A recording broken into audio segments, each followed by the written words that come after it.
Monggo Bu, dimulai aja kita. Ya, baik Prof. Kita sama dulu yang dari marketingnya dari ini sudah belum, Mbak? Siapa? Sudah Prof, sudah bergabung. Ya, selamat sudah. siang waktu Singapura ini. Posisi di Singapura atau di Jakarta? Selamat siang Prof. Di Selamat Jakarta. Siang. Di Singapura? Di Jakarta. Di Jakarta. Salam Oke, kenal. pernah ke Solo ya? Belum Prof. Nah, kami undang untuk ke Solo ya. Siap, Ini ngobrol-ngobrol dulu nggih. Jadi Siap, yang kami itu sedang memprospek beberapa jurnal ke Scopus. Sekarang yang reviewernya ASEAN siapa ya? Yang reviewernya ASEAN ke jurnal ke Scopus ya, Pak Johan? Tergantung Prof, jurnalnya jurnal apa. Beda subjek kan beda ininya Prof. Beda skop beda? Beda, iya betul. Pak Lukman masih ya di skop area ASEAN ya? Pak Lukman Pak Direktur ya? Pak Lukman untuk kalau beliau setahu saya dengan posisi baru sekarang lebih ke ini Prof, manage kelembagaan ya kalau tidak salah ada. Ya betul, beliau direktur kelembagaan. Kalau dulu kan bosnya jurnal di Dikti, sekarang kan digantikan Mas Yoga. Betul. Betul. Mas Pak Johan, nanti saya minta nomornya Pak Johan supaya bisa komunikasi lebih lanjut ya. Ya, siap Prof. Jangan lupa kalau ke Solo mampir ke WMS. Ya, pasti Prof. Ya. Saya taruh di chatting ya Prof ya. Siap. Ya Prof. Oke. Sudah pernah dengar Tengleng belum? Tengleng Solo? Belum Prof. Sehari apa itu konferen di Malaysia ketemu beberapa kolega dari Singapura. Kan gabungan antara Singapura, Rusia, Belanda terkait dengan ini loh. Political will memartabatkan bahasa Melayu. Oh, oke. Ya. Ya. Siap. Mbak, nanti saya nyuwun ininya, Mbak siapa nih, Mbak Unun ya? Nanti saya kirim Prof. Nomor Pak Johan Jang. Monggo Mbak Unun, kita nggak non formal aja nih, yang penting kan yang jadi aktor utamanya kan Pak Johan. Nggih, Prof. Nggih. Monggo Mbak Ana. Ya, baik. Bismillahirrahmanirrahim. Assalamualaikum warahmatullahi wabarakatuh. Waalaikumsalam. Alhamdulillah wa syukurillah la haula wala quwata illa billah. Asyhadu an la ilaha illallah wa asyhadu anna Muhammadan abduhu wa rasuluh. Amma ba'du.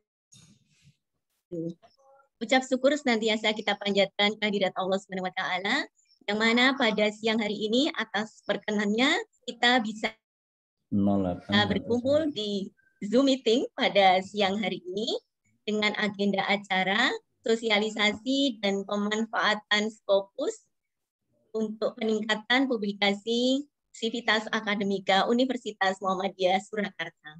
Tidak lupa sholawat dan salam semoga tercurah kepada junjungan Nabi kita, Nabi Muhammad Sallallahu Alaihi Wasallam. Amin ya robbal alamin. Yang kami hormati Bapak Profesor Dr. Harun Joko Prayitno M.Hum selaku Wakil Rektor 1 Universitas Muhammadiyah Surakarta, Bapak Johan Jang selaku konsultan EPEC untuk wilayah Asia Pasifik, kemudian Bapak Mustafa SE, Kepala Perpustakaan dan Pusat Pelayanan Digital Universitas Muhammadiyah Surakarta, dan juga Ibu Maria Husnunisa sebagai moderator di acara siang hari ini, dan juga Bapak Ibu dosen dan juga tenaga kependidikan serta rekan-rekan mahasiswa Universitas Muhammadiyah Surakarta yang berbahagia. Selamat datang kami sampaikan dalam acara webinar sosialisasi dan pemanfaatan Scopus untuk peningkatan publikasi Sivitas Akademika Universitas Muhammadiyah Surakarta pada hari Rabu 15 Juni 2022 bertepatan dengan 15 Dzulqa'dah 1443 Hijriah. Perkenalkan, saya Ana Wahyuni, pustakawan dari Perpustakaan dan Pusat Pelayanan Digital Universitas Muhammadiyah Surakarta yang akan membawakan acara di siang hari ini.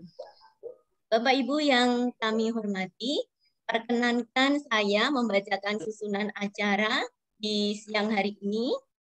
Acara diawali dengan pembukaan, dilanjutkan dengan sambutan sekaligus pengarahan dari Bapak Wakil Rektor 1, Bapak Profesor Dr. Harun Prayitno M.Hum, dilanjutkan dengan penyampaian materi webinar. Sekaligus juga dirangkai dengan diskusi dan tanya jawab, diakhiri dengan penutup.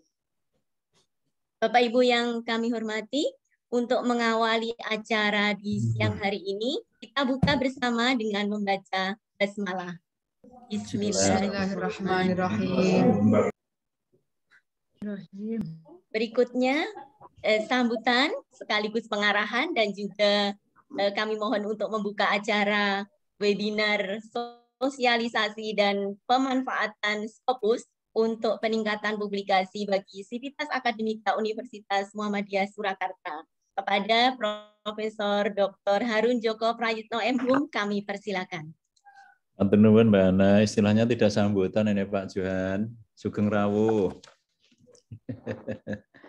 Ji, terima kasih Mbak Ana. Assalamualaikum warahmatullahi wabarakatuh. Waalaikumsalam. Alhamdulillahirabbil alamin wassalatu wassalamu ala Rasulillah wa ala alihi wa sahbihi wa mawala. Asyhadu an la ilaha illallah wa ta'ala syarikalah wa asyhadu anna Muhammadan abduhu wa rasuluhu. Allahumma shalli wa sallim wa barik ala Muhammadin wa ala alihi wa ashabihi wa man tabi'ahu bi ihsan ila yaumil amma ba'd. Selamat siang Bapak dan Ibu. Selamat siang dan selamat datang, dan merupakan satu kehormatan bisa siang ini bisa bergabung dan menyapa dengan customer consult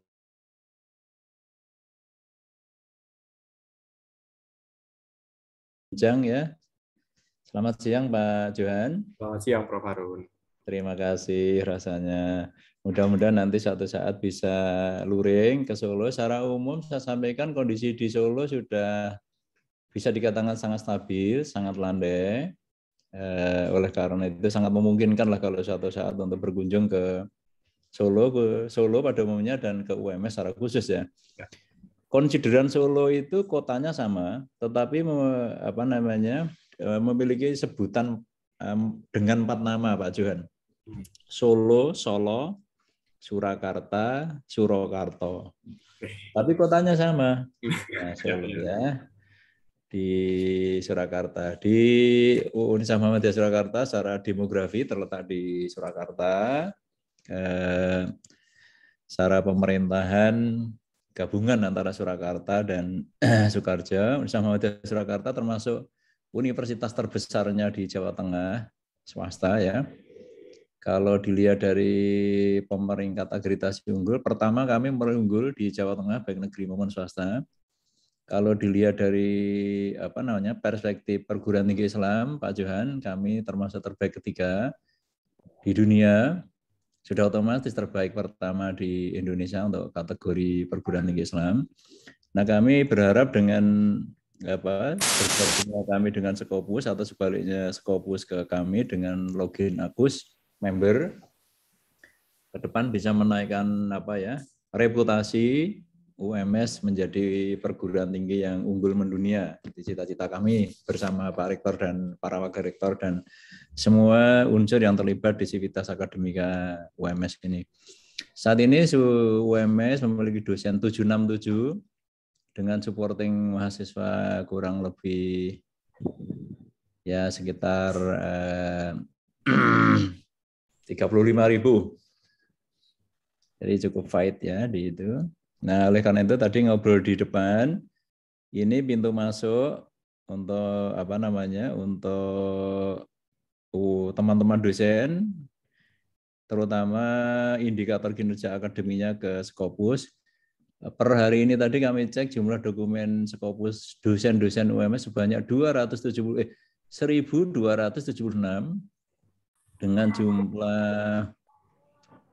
dengan jumlah citasi dosen-dosen kami tadi berapa ya? Sekitar 1.000.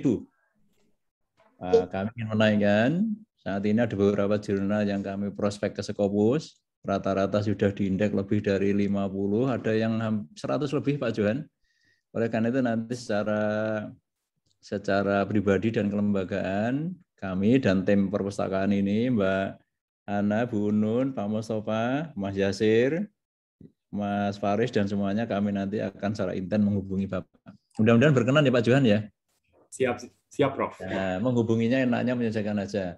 Pagi hari oke, tengah hari oke, siang hari oke, sore hari oke, petang hari oke, malam hari oke. Itu ya. Untuk mengakselerasi reputasi UMS menjadi perguruan tinggi yang unggul mendunia.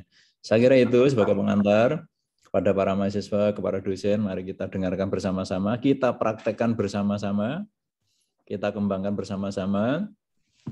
Dalam waktu dekat perpustakaan ini akan punya semacam pojok-pojok gitu, Pak Johan. Jadi nanti akan pojok Scopus. Jadi sekaligus kami promosi Scopus kan. Nanti akan ada pojok Scopus, akan ada pojok Mendeley, akan ada pojok Sinta, akan ada pojok Turnitin. Jadi nanti di ruang perpus itu supaya mahasiswa nanti yang datang Scopus. Nah, ini berarti kami membantu Scopus juga nih promosinya Pak Johan ya. Nanti akan ada pojok Turnitin ya di situ pojok Turnitin. Jadi pojok-pojok itu tidak harus dalam bentuk ruang tersendiri. Tapi pojok-pojok itu semacam area layanan lah ya, area layanan bagi teman-teman khususnya mahasiswa yang akan mengakses Scopus, yang akan menggunakan Turnitin, yang akan menggunakan Cinta, yang akan menggunakan apalagi tadi ya, Mendeley dan seterusnya, mungkin Jutiro gitu ya. Sekali lagi terima kasih Pak Johan, selamat siang, selamat kenal dari Solo. Mohon dengan sabar, telaten nanti membimbing dan mengantarkan teman-teman itu sampai palung yang paling dalam Scopusnya itu di mana gitu ya. Terima kasih. Assalamualaikum warahmatullahi wabarakatuh. Waalaikumsalam.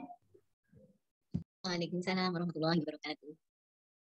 Terima kasih kepada Profesor Dr. Harun Joko Prayitno MHum yang sudah membuka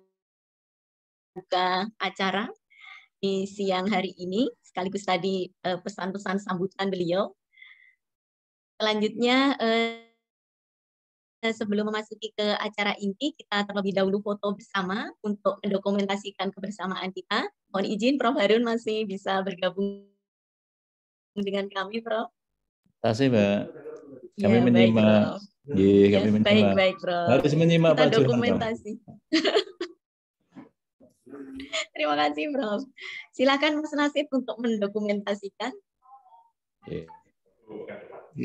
Ibu. Bapak Ibu sekalian, saya minta waktunya sebentar ya. Ini saya foto dahulu. Saya hitung sampai 3 untuk slide pertama. 1, 2, 3. Baik.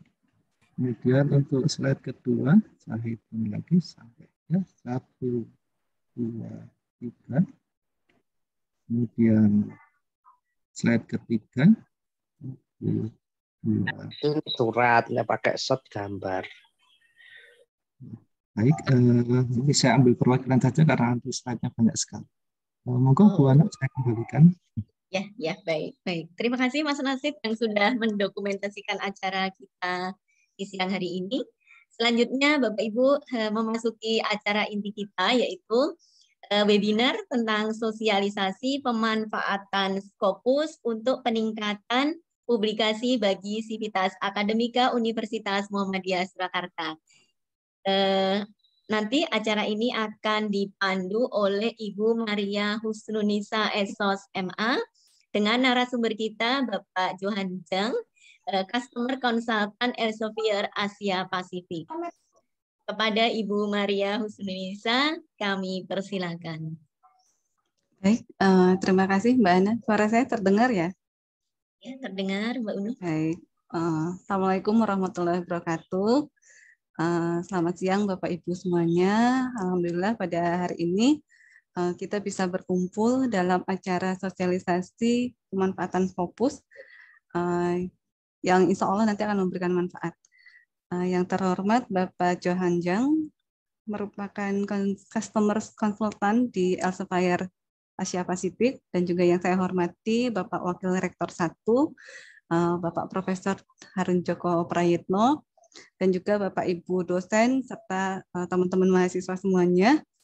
Izinkan saya untuk memandu acara hari ini. Nanti mungkin saya tidak akan banyak berbicara karena waktunya yang sangat terbatas. Nanti biar Pak Johanjang yang memang yang punya panggung, Pak ya, saya berikan panggung untuk menjelaskan secara rinci tentang Scopus yang baru dilanggan oleh UMS per 6 Juni kemarin. Jadi mudah-mudahan dengan kita berlangganan Scopus ini bisa meningkatkan tingkat publikasi UMS menjadi meningkat dan juga meningkatkan reputasinya UMS.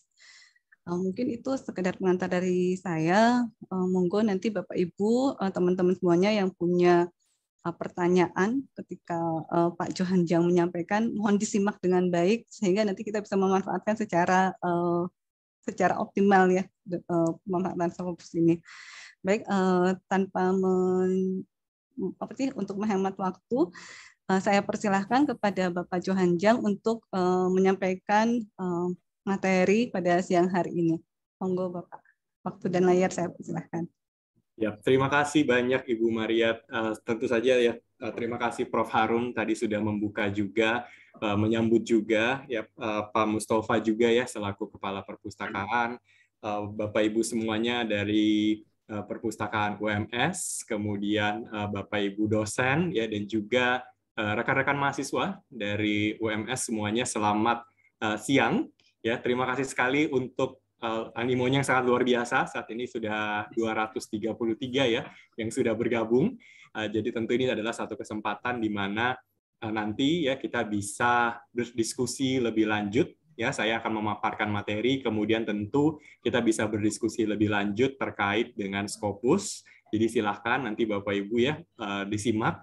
Kita bisa belajar sama-sama, kita bisa diskusi sama-sama ya, dan tentunya dengan harapan nanti Bapak Ibu mendapatkan ilmu, mendapatkan keterampilan ya untuk memanfaatkan Scopus ini ya.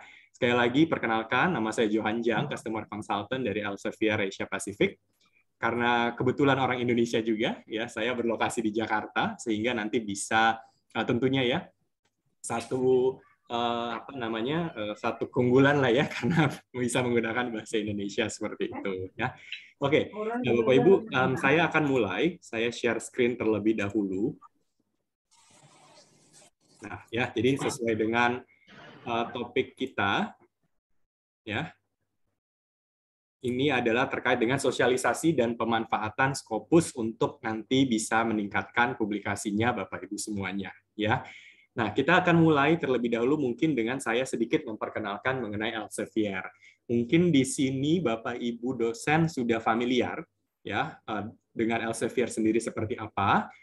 Tapi ada juga mungkin ya Bapak Ibu atau mungkin rekan-rekan mahasiswa yang masih belum terlalu kenal dengan Elsevier sendiri ya. Mungkin sering lihat logonya kalau sering baca-baca dari penelitiannya Elsevier gitu ya. Tapi terkadang masih membingungkan apa hubungannya Elsevier dengan Scopus dan sebagainya. Jadi ini saya sedikit ya mengantarkan mengenai Elsevier itu seperti apa. Jadi Bapak Ibu, Elsevier ini adalah satu perusahaan yang usianya sudah sangat-sangat senior ya, karena pertama kali berdiri itu adalah tahun 1580.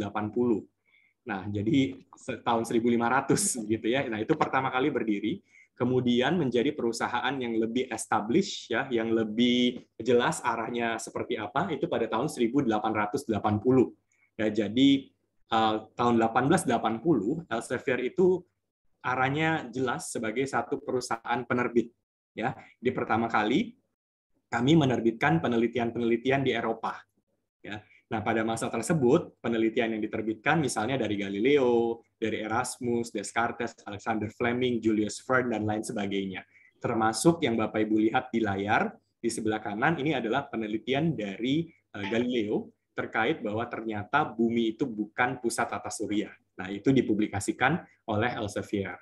Nah, di Amsterdam sendiri, di Amsterdam, di Belanda, itu ada museum begitu ya, ya semacam museum lah ya, di mana Bapak Ibu pun bisa mengunjungi. Itu museum dari Elsevier untuk penelitian-penelitian yang waktu itu memang mengubah dunia ya. Nah, Ini salah satu contoh dari jutaan penelitian yang diterbitkan oleh Elsevier.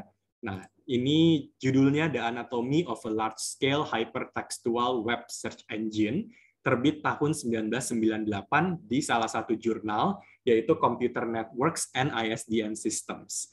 Nah, kenapa saya highlight penelitian ini? Karena ini menarik, Bapak Ibu.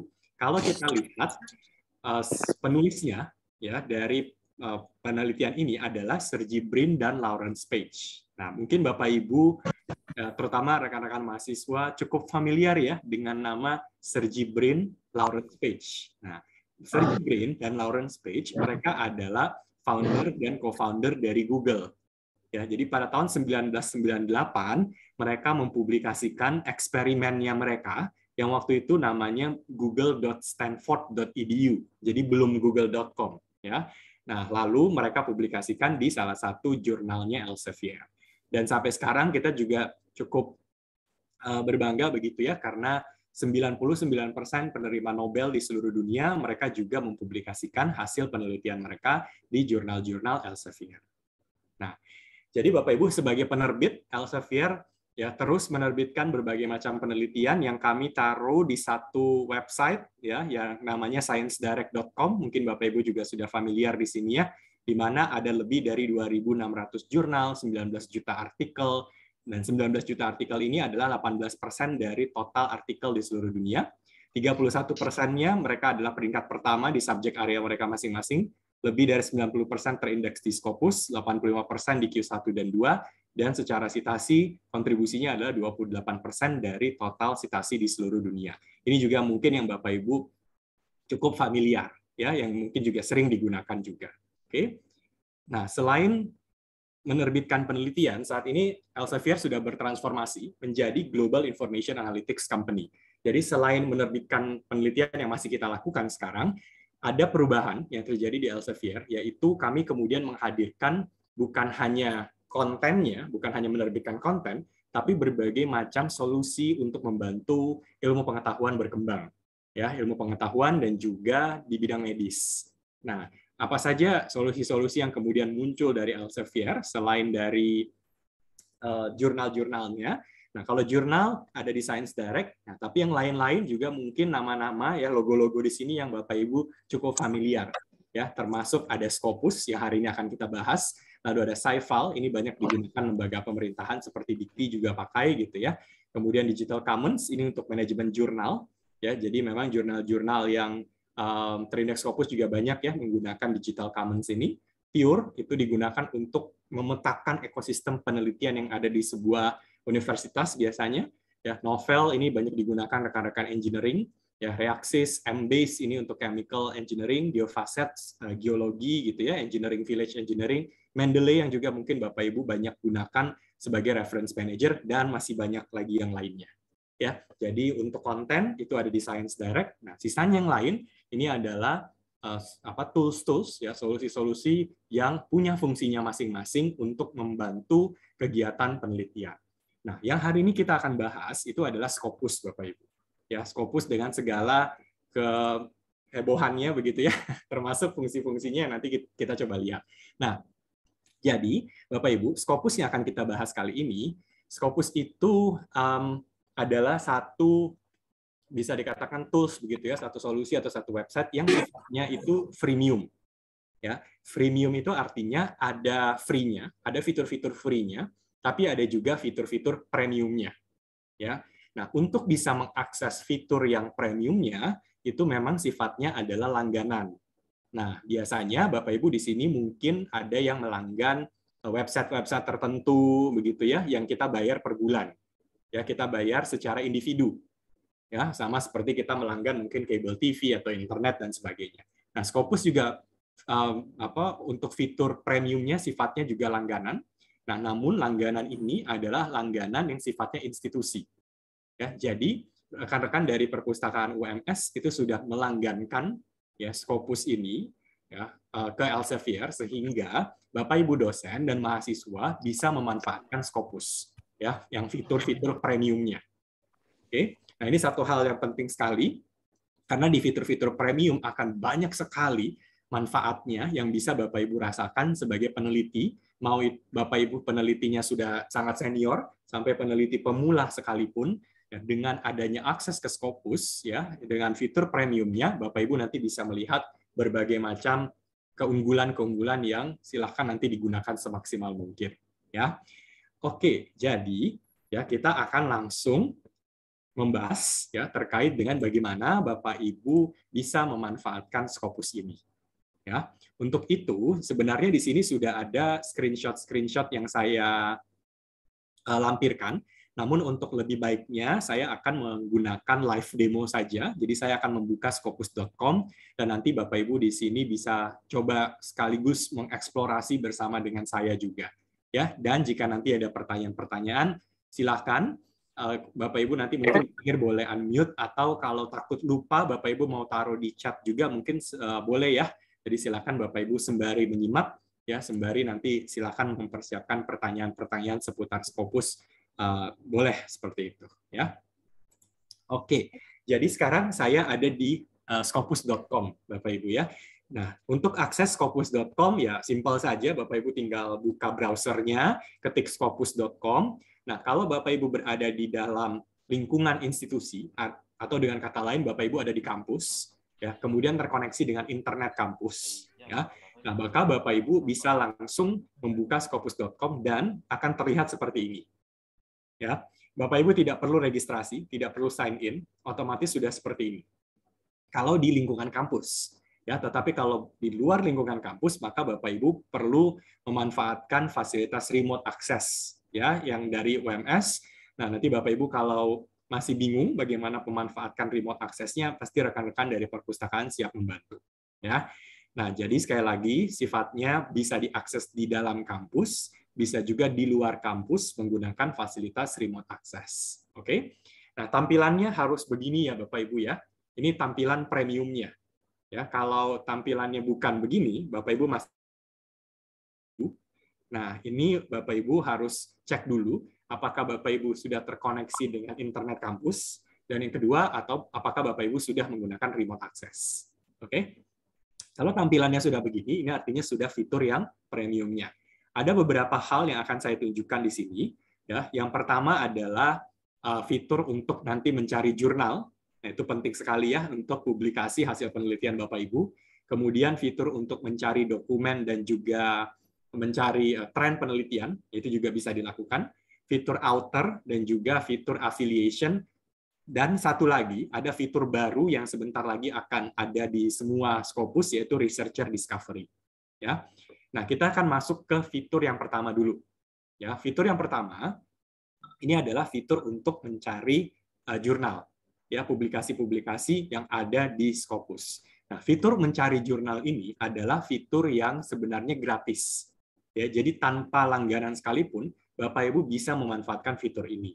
Bedanya adalah ada beberapa data di Scopus yang gratis itu yang tidak ada beberapa data yang tidak terlihat begitu ya kalau tanpa langganan untuk jurnal ini ya. Nah, namun sekali lagi karena sudah ada langganan ya silakan nanti bisa dimanfaatkan semua fiturnya. Oke. Nah, untuk mencari jurnal Bapak Ibu perlu klik yang ini, sources. Ya, jadi ini kita klik. Nah, lalu di sini akan muncul langsung ya kita dibawa ke halaman untuk kita mencari jurnal-jurnal yang ada. Nah, untuk mencari jurnal itu di sini ada beberapa pilihan Bapak Ibu, bisa dicari berdasarkan subjek area ya, atau kalau kita klik, nah di sini ada pilihan lain, ada berdasarkan title, publisher dan juga ISSN. Ya. Jadi Bapak Ibu bisa memilih mau menggunakan yang mana. Ya. Mungkin kalau untuk gampangnya saya di sini gunakan yang subjek area. Oke. Misalnya ketika saya pilih subjek area, di sini saya tinggal klik. Nah, di sini akan muncul ya berbagai macam subjek area atau disiplin ilmu ya. Disiplin ilmu yang ada di Scopus. Jadi nanti Bapak Ibu tinggal lihat-lihat saja mana disiplin ilmunya Bapak Ibu. Ya. Contoh, misalnya saya punya penelitian di bidang engineering ya, di bidang teknik misalnya. Ya. Nah, saya tinggal ketik saja di sini Bapak Ibu engineering. Nah, di sini akan langsung muncul berbagai macam disiplin ilmunya engineering. Yang mana? Ya, apakah chemical, earth and planetary, energy atau engineering yang lain-lain Bapak Ibu. Ya, jadi nanti dipilih sesuai dengan. Oke, sebagai contoh misalnya saya pilih yang engineering umum saja. Ya, ini akan masuk ini semua. Oke. Nah, saya klik apply. Hasilnya langsung terlihat, tadi ada 40.000 lebih, sekarang ada 5.739. Nah, dari kami ya rekomendasinya adalah jangan langsung ke sebelah kanan Bapak Ibu. Ya, tapi fokus dulu ke sebelah kiri, kita pertajam dulu hasil pencariannya kita. Ya, di sebelah kiri, ini sebentar saya besarkan ya. Nah, di sebelah kiri ini ada cukup banyak filter ya yang bisa kita gunakan. Pertama, kita bisa display only open access journals. Ya, jadi hanya jurnal-jurnal yang sifatnya open access atau bisa diakses secara gratis. Oke. Lalu berikutnya ada juga counts, ya, perhitungan selama 4 tahun ke belakang dari segi citasi dan dokumen. Jadi ini ada minimum citation, minimum documents. Ya, misalnya saya ingin mencari jurnal yang minimum documents-nya 1000 misalnya. Nah ini nanti bisa langsung diketik. Ya, lalu ini adalah kuartil dari jurnal. Nah untuk kuartil dari jurnal kita di sini menggunakan yang namanya site score. Kalau Bapak Ibu mungkin familiar dengan SGR ya. Nah, kalau di Scopus.com kita menggunakan yang namanya site score, meskipun nanti nilai SGR-nya pun ada. Bedanya apa? Nanti saya jelaskan di sini ya. Nah, tapi di sini kita bisa memilih jurnal-jurnal. Kalau kita lihat di sini, pilihannya ada first quartile. First quartile itu Q1 ya. Second quartile ini Q2, ini Q3, ini Q4. Nah, lalu di paling atas di sini ada show only titles in top 10%. Artinya apa? Ini adalah Q1 ya paling 10% paling atas Bapak Ibu. Jadi peringkat teratasnya Q1. Ya, itu bisa juga kita lihat di sini. Oke. Lalu berikutnya ada source type.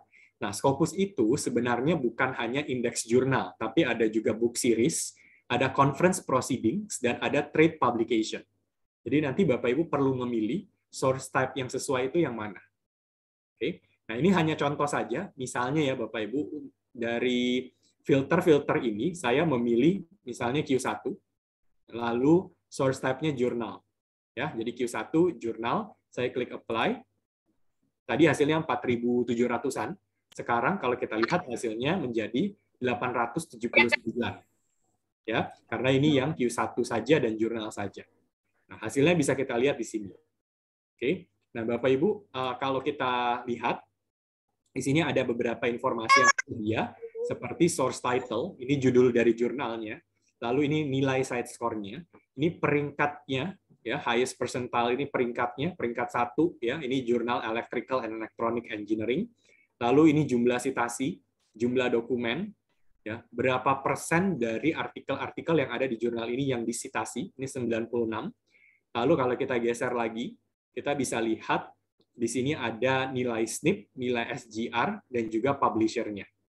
Ya, jadi di dalam Scopus itu publisher-nya ada lebih dari 7.000. Ya, penerbitnya ada lebih dari 7.000, termasuk ya Elsevier juga dan penerbit-penerbit lainnya. Ya, nah ini data yang tersedia. Bapak Ibu juga bisa download, ya, bisa mengunduh hasil pencarian ini dengan cara klik yang all ini, Bapak Ibu. Ya, klik all, kemudian pilih export to Excel. Jadi nanti hasil pencarian ini bisa Bapak Ibu buka di Excel. Oke. Nah, sebagai contoh kalau kita lihat di sini ya, ini cukup banyak jurnal-jurnalnya yang ada. Misalnya saya pilih random saja yang ini ya, Bapak Ibu. Kita klik jurnalnya. Nah, waktu saya klik jurnalnya, di sini akan langsung terbuka. Ini nama jurnalnya, kemudian ada coverage year-nya. Jadi jurnal ini masih sudah masuk ke Scopus sejak tahun 1989, kita bisa lihat publisher-nya siapa, ada ISSN, subject area, ya source type-nya jurnal. Nah, lalu yang di sebelah kanan kalau kita lihat di sini ada site score, SGR dan SNP. Ya. Nah, ini apa bedanya? Ini angka ini artinya semua itu apa gitu ya. Nah, site score, SGR dan SNP ini adalah nama formula Bapak Ibu, ya, nama rumus begitu, ya. Nah, site score itu rumus ya atau formula dari Elsevier. Okay. SGR ini dari skema GoJR, ya. SNP ini dari University of Leiden. Nah, 3 angka ini ya, site score, SGR dan SNP Ini yang digunakan untuk menentukan kuartil dari sebuah jurnal. Ya, jadi nilai side score sekian, ini Q1 untuk engineering. Nilai SGR sekian, ini Q1 engineering, SNP sekian, itu Q1 engineering. Nah, angkanya beda-beda. Ya, tapi Bapak Ibu tidak usah pusing, ini ada formulanya masing-masing begitu ya. Angkanya beda-beda, sehingga nanti memang penentuan Bapak Ibu publikasi itu di Q1, 2, 3, atau 4 itu harus jelas Q1 menurut siapa? Menurut side score, menurut SGR, atau menurut mana? Ya, nah itu yang Bapak Ibu perlu perhatikan dengan adanya informasi seperti ini. Ya, tiga-tiganya pakai data Scopus, ya, SGR juga pakai data Scopus, ya. Namun satu hal yang penting adalah SGR dan SNP itu update-nya setahun sekali, Bapak Ibu. Ya, jadi mohon diperhatikan. Terkadang akan ada perbedaan ketika Bapak Ibu melihat jurnal yang ada di website-nya SGR, ya, karena saya tahu banyak yang pakai SGR. Akan ada perbedaan nilai yang tertera di sana dengan kuartil yang ada di Scopus. Ya, karena kalau Scopus kita update-nya per bulan, SGR update-nya per tahun. Ya, nah itu satu hal yang Bapak Ibu perlu hati-hati. Kadang Bapak Ibu mungkin membuka website itu dan melihat misalnya jurnalnya Q3, tapi waktu Bapak Ibu buka di Scopus jurnalnya Q4. Nah, itu yang perlu diperhatikan, perbedaan-perbedaan data, ya, karena memang update-nya berbeda.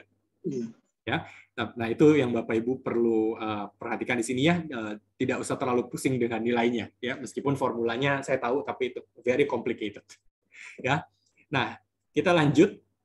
Di sini ada beberapa data lagi yang tersedia. Pertama ada di sini juga bisa dilihat ya side score-nya. Jadi spesifik untuk side score kita bisa melihat side score itu rumusnya sebenarnya gampang Bapak Ibu ya, citasi dan dokumen saja yang jadi pertimbangan. Berapa jumlah citasi 4 tahun ke belakang dan juga jumlah dokumen 4 tahun ke belakang tinggal dibagi nanti keluar hasilnya. Ya. Nah, di sini kita juga bisa lihat trackernya. Ya, di 2022 ini sudah ada berapa dokumen dan berapa citasi. Nah, ini penting Bapak Ibu, informasi ini penting, terutama kalau Bapak Ibu mau publikasi dan agak khawatir apakah jurnal itu bagus atau tidak, ya, mungkin di discontinue atau tidak. Ya, nah meskipun percakapan discontinue, predatory itu urusan nanti lagi, ya kita bisa mengadakan sesi itu lagi Bapak Ibu ya. Tapi salah satu poin penting adalah selalu perhatikan jurnal itu bagus atau tidak berdasarkan citasi dan dokumennya. Ya, Bapak Ibu hindarilah jurnal-jurnal yang dokumennya banyak sekali, citasinya kecil sekali. Ya, ini akan berbahaya karena jurnal itu bisa discontinue di Scopus. Ya, jadi kalau kita lihat ini sehat sekali Bapak Ibu ya, citasinya jauh di atas dokumennya. Ya, nah kemudian kita bisa lihat di sini ada side score peringkatnya ya, jadi peringkat berapakah jurnal ini. Nah itu terlihat di sini ya. Nah ini yang tersedia kalau Bapak Ibu tadi ya kita mencari source ya untuk kita melihat jurnal-jurnal yang ada di scopus.com. Oke, kita kembali lagi ke halaman utama. Jadi ini ya tadi ya Bapak Ibu ya untuk jurnal yang sources. Ya. Nah, kemudian di halaman utama sekarang kita akan melihat mencari dokumen. Nah, mencari dokumen ini seru Bapak Ibu ya karena di sini mulailah Bapak Ibu bisa memanfaatkan ini untuk berbagai kepentingan ya. Nah, mencari dokumen ini Bapak Ibu bisa mencari menggunakan beberapa di sini ada search field-nya begitu. Ya, menggunakan beberapa field yang tersedia. Nah, di sini secara default-nya adalah artikel title, abstract, dan keywords. Ya. Nah, tapi bisa juga ada yang lain. Jadi di sini ada berdasarkan author, ya, artikel title saja, berdasarkan keyword, ya, dan sebagainya. Oke. Nah, lalu di sini bisa ditambahkan juga, ya, bisa ditambahkan lagi. Misalnya, saya ingin mencari berdasarkan artikel title, abstract, dan keyword, dan saya ingin mencari di negara tertentu. Nah, itu bisa Bapak Ibu. Ya. Nah, lalu kita juga di sini ada date range, di mana Bapak Ibu bisa menentukan dari tahun berapa sampai tahun berapa. Ya, nah ini fitur yang bisa nanti Bapak Ibu lihat. Mau dicari yang umum silakan, mau dicari yang detail juga silakan. Oke, nah lalu di sini juga ada namanya advanced document search. Ya, kalau Bapak Ibu klik di advanced document search, fungsinya lebih banyak lagi. Ya, kita bisa sangat-sangat detail. Oke, di sini Bapak Ibu tinggal ketik mau cari apa, ya, dan bisa menambahkan operators, boolean operators yang ada di sebelah kanan. Ya, boolean operators itu seperti and, or, and not, ya, pre atau precedes, ya, dan juga W itu artinya within. Ya, nah, boolean operatorsnya bisa, atau field codes-nya juga bisa. Ya, field codes ini ada macam-macam di sini ya, ada textual content, ada berdasarkan afiliasi dan sebagainya. Biar gampang, saya contohkan ya Bapak Ibu. Misalnya saya meneliti terkait dengan apa ya, Bapak Ibu, misalnya biar gampang COVID, ya. Nah, misalnya saya meneliti terkait dengan COVID-19. Oke, nah ini saya ketik di sini. Nah, tapi ini misalnya ya, saya ingin cari penelitian terkait dengan COVID-19, tapi yang khusus di Indonesia. Nah, bisa atau tidak? Nah, jawabannya pasti bisa ya, Bapak Ibu ya. Nah, untuk mencari COVID-19 tapi khusus di Indonesia, Bapak Ibu ke field codes di sini, ya, pilih affiliation, ya, lalu pilih ini affiliation country. Ya, jadi pilih yang affiliation country, klik tanda tambahnya, ya. Nah, di sini akan muncul, Bapak Ibu bisa lihat ada informasinya, ya. Kalau kurang besar nih, coba saya besarkan. Ya, jadi di sini kelihatan ya COVID-19. Kemudian tadi saya pilih affiliation country, ini saya klik. Nah, secara otomatis dia muncul di sini. Nah, di tengah-tengah dari kurung ini, tanda kurung ini Bapak Ibu, ya, di sini diketik negaranya apa. Misalnya Indonesia. Ya, nanti kalau kita klik search, maka yang terjadi adalah hanya muncul penelitian terkait COVID-19 di Indonesia saja. Ya, kalau saya mau, misalnya bukan negara, tapi saya mau di institusi, jadi spesifik sekali. Bapak Ibu mau cari penelitian COVID-19 di Universitas Muhammadiyah Surakarta, bisa atau tidak? Bisa. Caranya, Bapak Ibu tetap di sini, di affiliation, pilih yang affiliation organization. Ya, ini kita klik, tambah. Nah, di sini Bapak Ibu masukkan nama universitasnya apa. Ya, Universitas ABC, Universitas apa, terserah Bapak Ibu. Ya, jadi Bapak Ibu nanti bisa memilih sesuai dengan organisasinya apa. Oke, nah masih banyak lagi yang lain ya. Nanti Bapak Ibu bisa lihat sendiri di sebelah kanan di sini ya. Nah, dan kalau kursornya kita arahkan di sini akan ada informasi bagaimana menggunakan setiap field codes yang ada di sini. Ya, oke. Nah, saya ingin tunjukkan satu lagi, Bapak Ibu di bagian paling bawah. Di sini ada namanya pre-generated queries.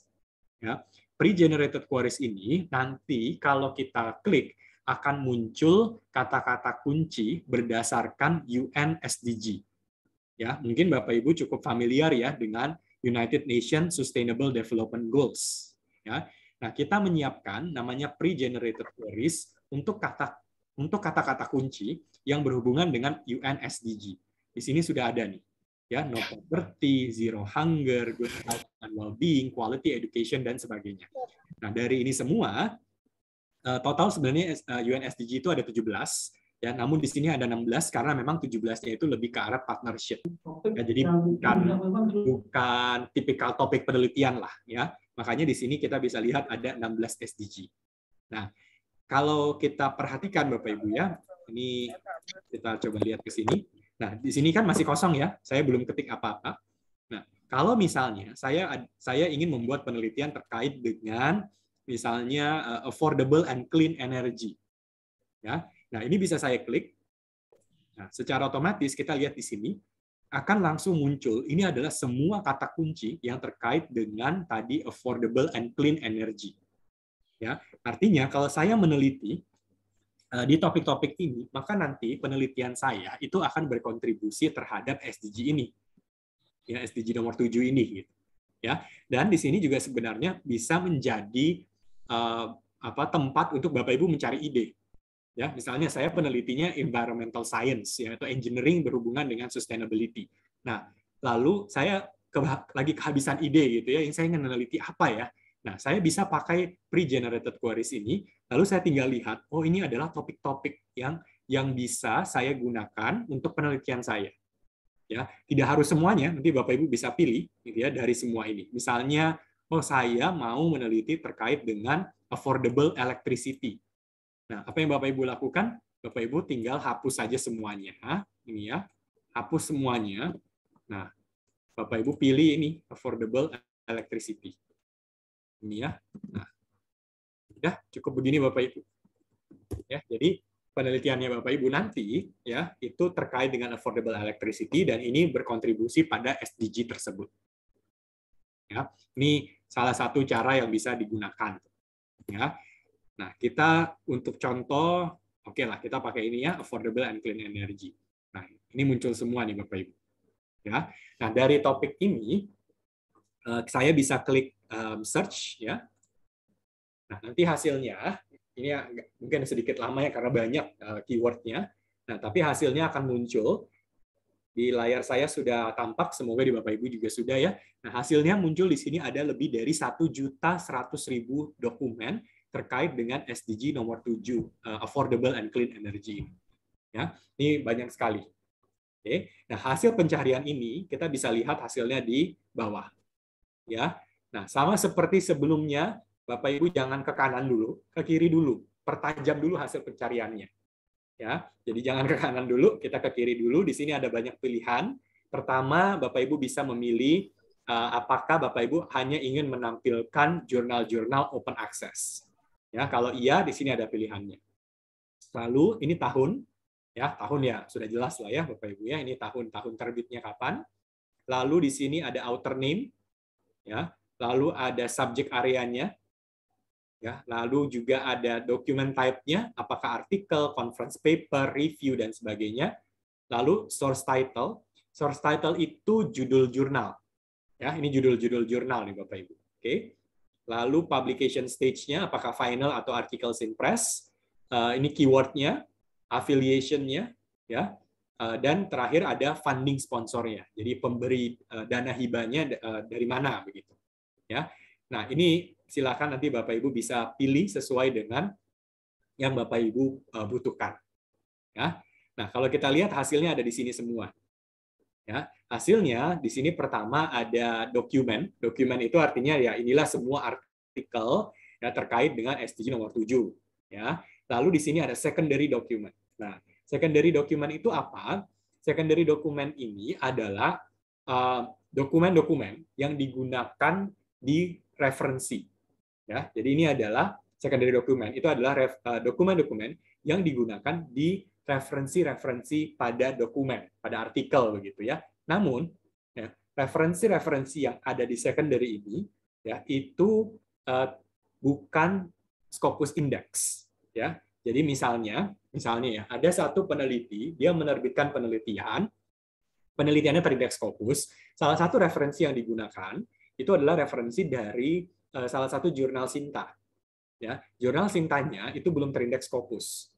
Nah, namun referensi itu tetap akan muncul di secondary document ini. Ya, nah itu yang terjadi nih. Jadi Bapak Ibu juga bisa cek secondary documents. Oke. Lalu ada juga paten. Ya, kalau paten jelas ya Bapak Ibu, ini akan menampilkan semua paten-paten terkait dengan SDG 7. Ya, di affordable and clean energy. Oke. Di sini jadi Bapak Ibu bisa langsung melihat, oh ini adalah ada banyak sekali paten ya. Jadi kita bukan hanya bisa melihat artikel penelitian, tapi kita juga bahkan bisa sampai melihat paten yang sudah ada. Oke. Nah, untuk contoh di sini saya lihatnya yang dokumen ya Bapak Ibu ya. Jadi dokumen ini artikel penelitian. Ya. Nah, langsung muncul di sini ya listnya. Di sini kita bisa sort. Jadi kalau di sini kita bisa sortnya berdasarkan date, cited by, relevance, author, source title. Ya. Kalau misalnya saya ingin melihat penelitian SDG 7 yang paling tua itu tahun berapa? Nah, saya tinggal pilih date oldest. Ya. Dan hasilnya adalah nanti akan diurutkan.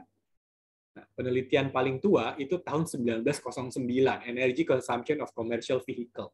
Luar biasa Bapak Ibu ya. Tahun 1909 itu udah ada penelitian tentang SDG 7 ini. Ya, tentang energy consumption ini. Nah, atau misalnya saya ingin melihat berdasarkan citasi terbanyak. Nah, itu bisa saya urutkan berdasarkan ini, cited by highest. Oke. Nah, ini akan langsung muncul penelitian terkait SDG 7 yang paling banyak disitasi itu yang ini. low cost high efficiency solar cell base ya, dan seterusnya. Tahun 1991 citasinya 25.000 ya. Kemudian yang kedua tahun 2001 citasinya 15.000 dan seterusnya. Ya, ini akan sangat-sangat bagus untuk Bapak Ibu yang ingin melakukan misalnya literatur review. Ya, bayangkan Bapak Ibu kalau literatur review ada filternya. Filternya adalah saya melakukan literatur review berdasarkan topik tertentu, kata kunci tertentu, dan ini adalah katakanlah 50 artikel yang paling banyak disitasi di Scopus Index Journal. Nah, ini terbuka tuh. Nah, nanti Bapak Ibu bisa manfaatkan. Ya, atau Bapak Ibu mau pakai yang terbaru juga bisa. Jadi di sini ada date newest. Nah, ini yang terbaru juga bisa dilakukan. Ya. Ini nanti bebas saja Bapak Ibu ya, disesuaikan saja dengan kebutuhannya mau seperti apa. Ya. Nah, artikel ini juga bisa diklik. Jadi sebagai contoh yang ini ya, kita klik. Ini artikel paling banyak untuk SDG 7.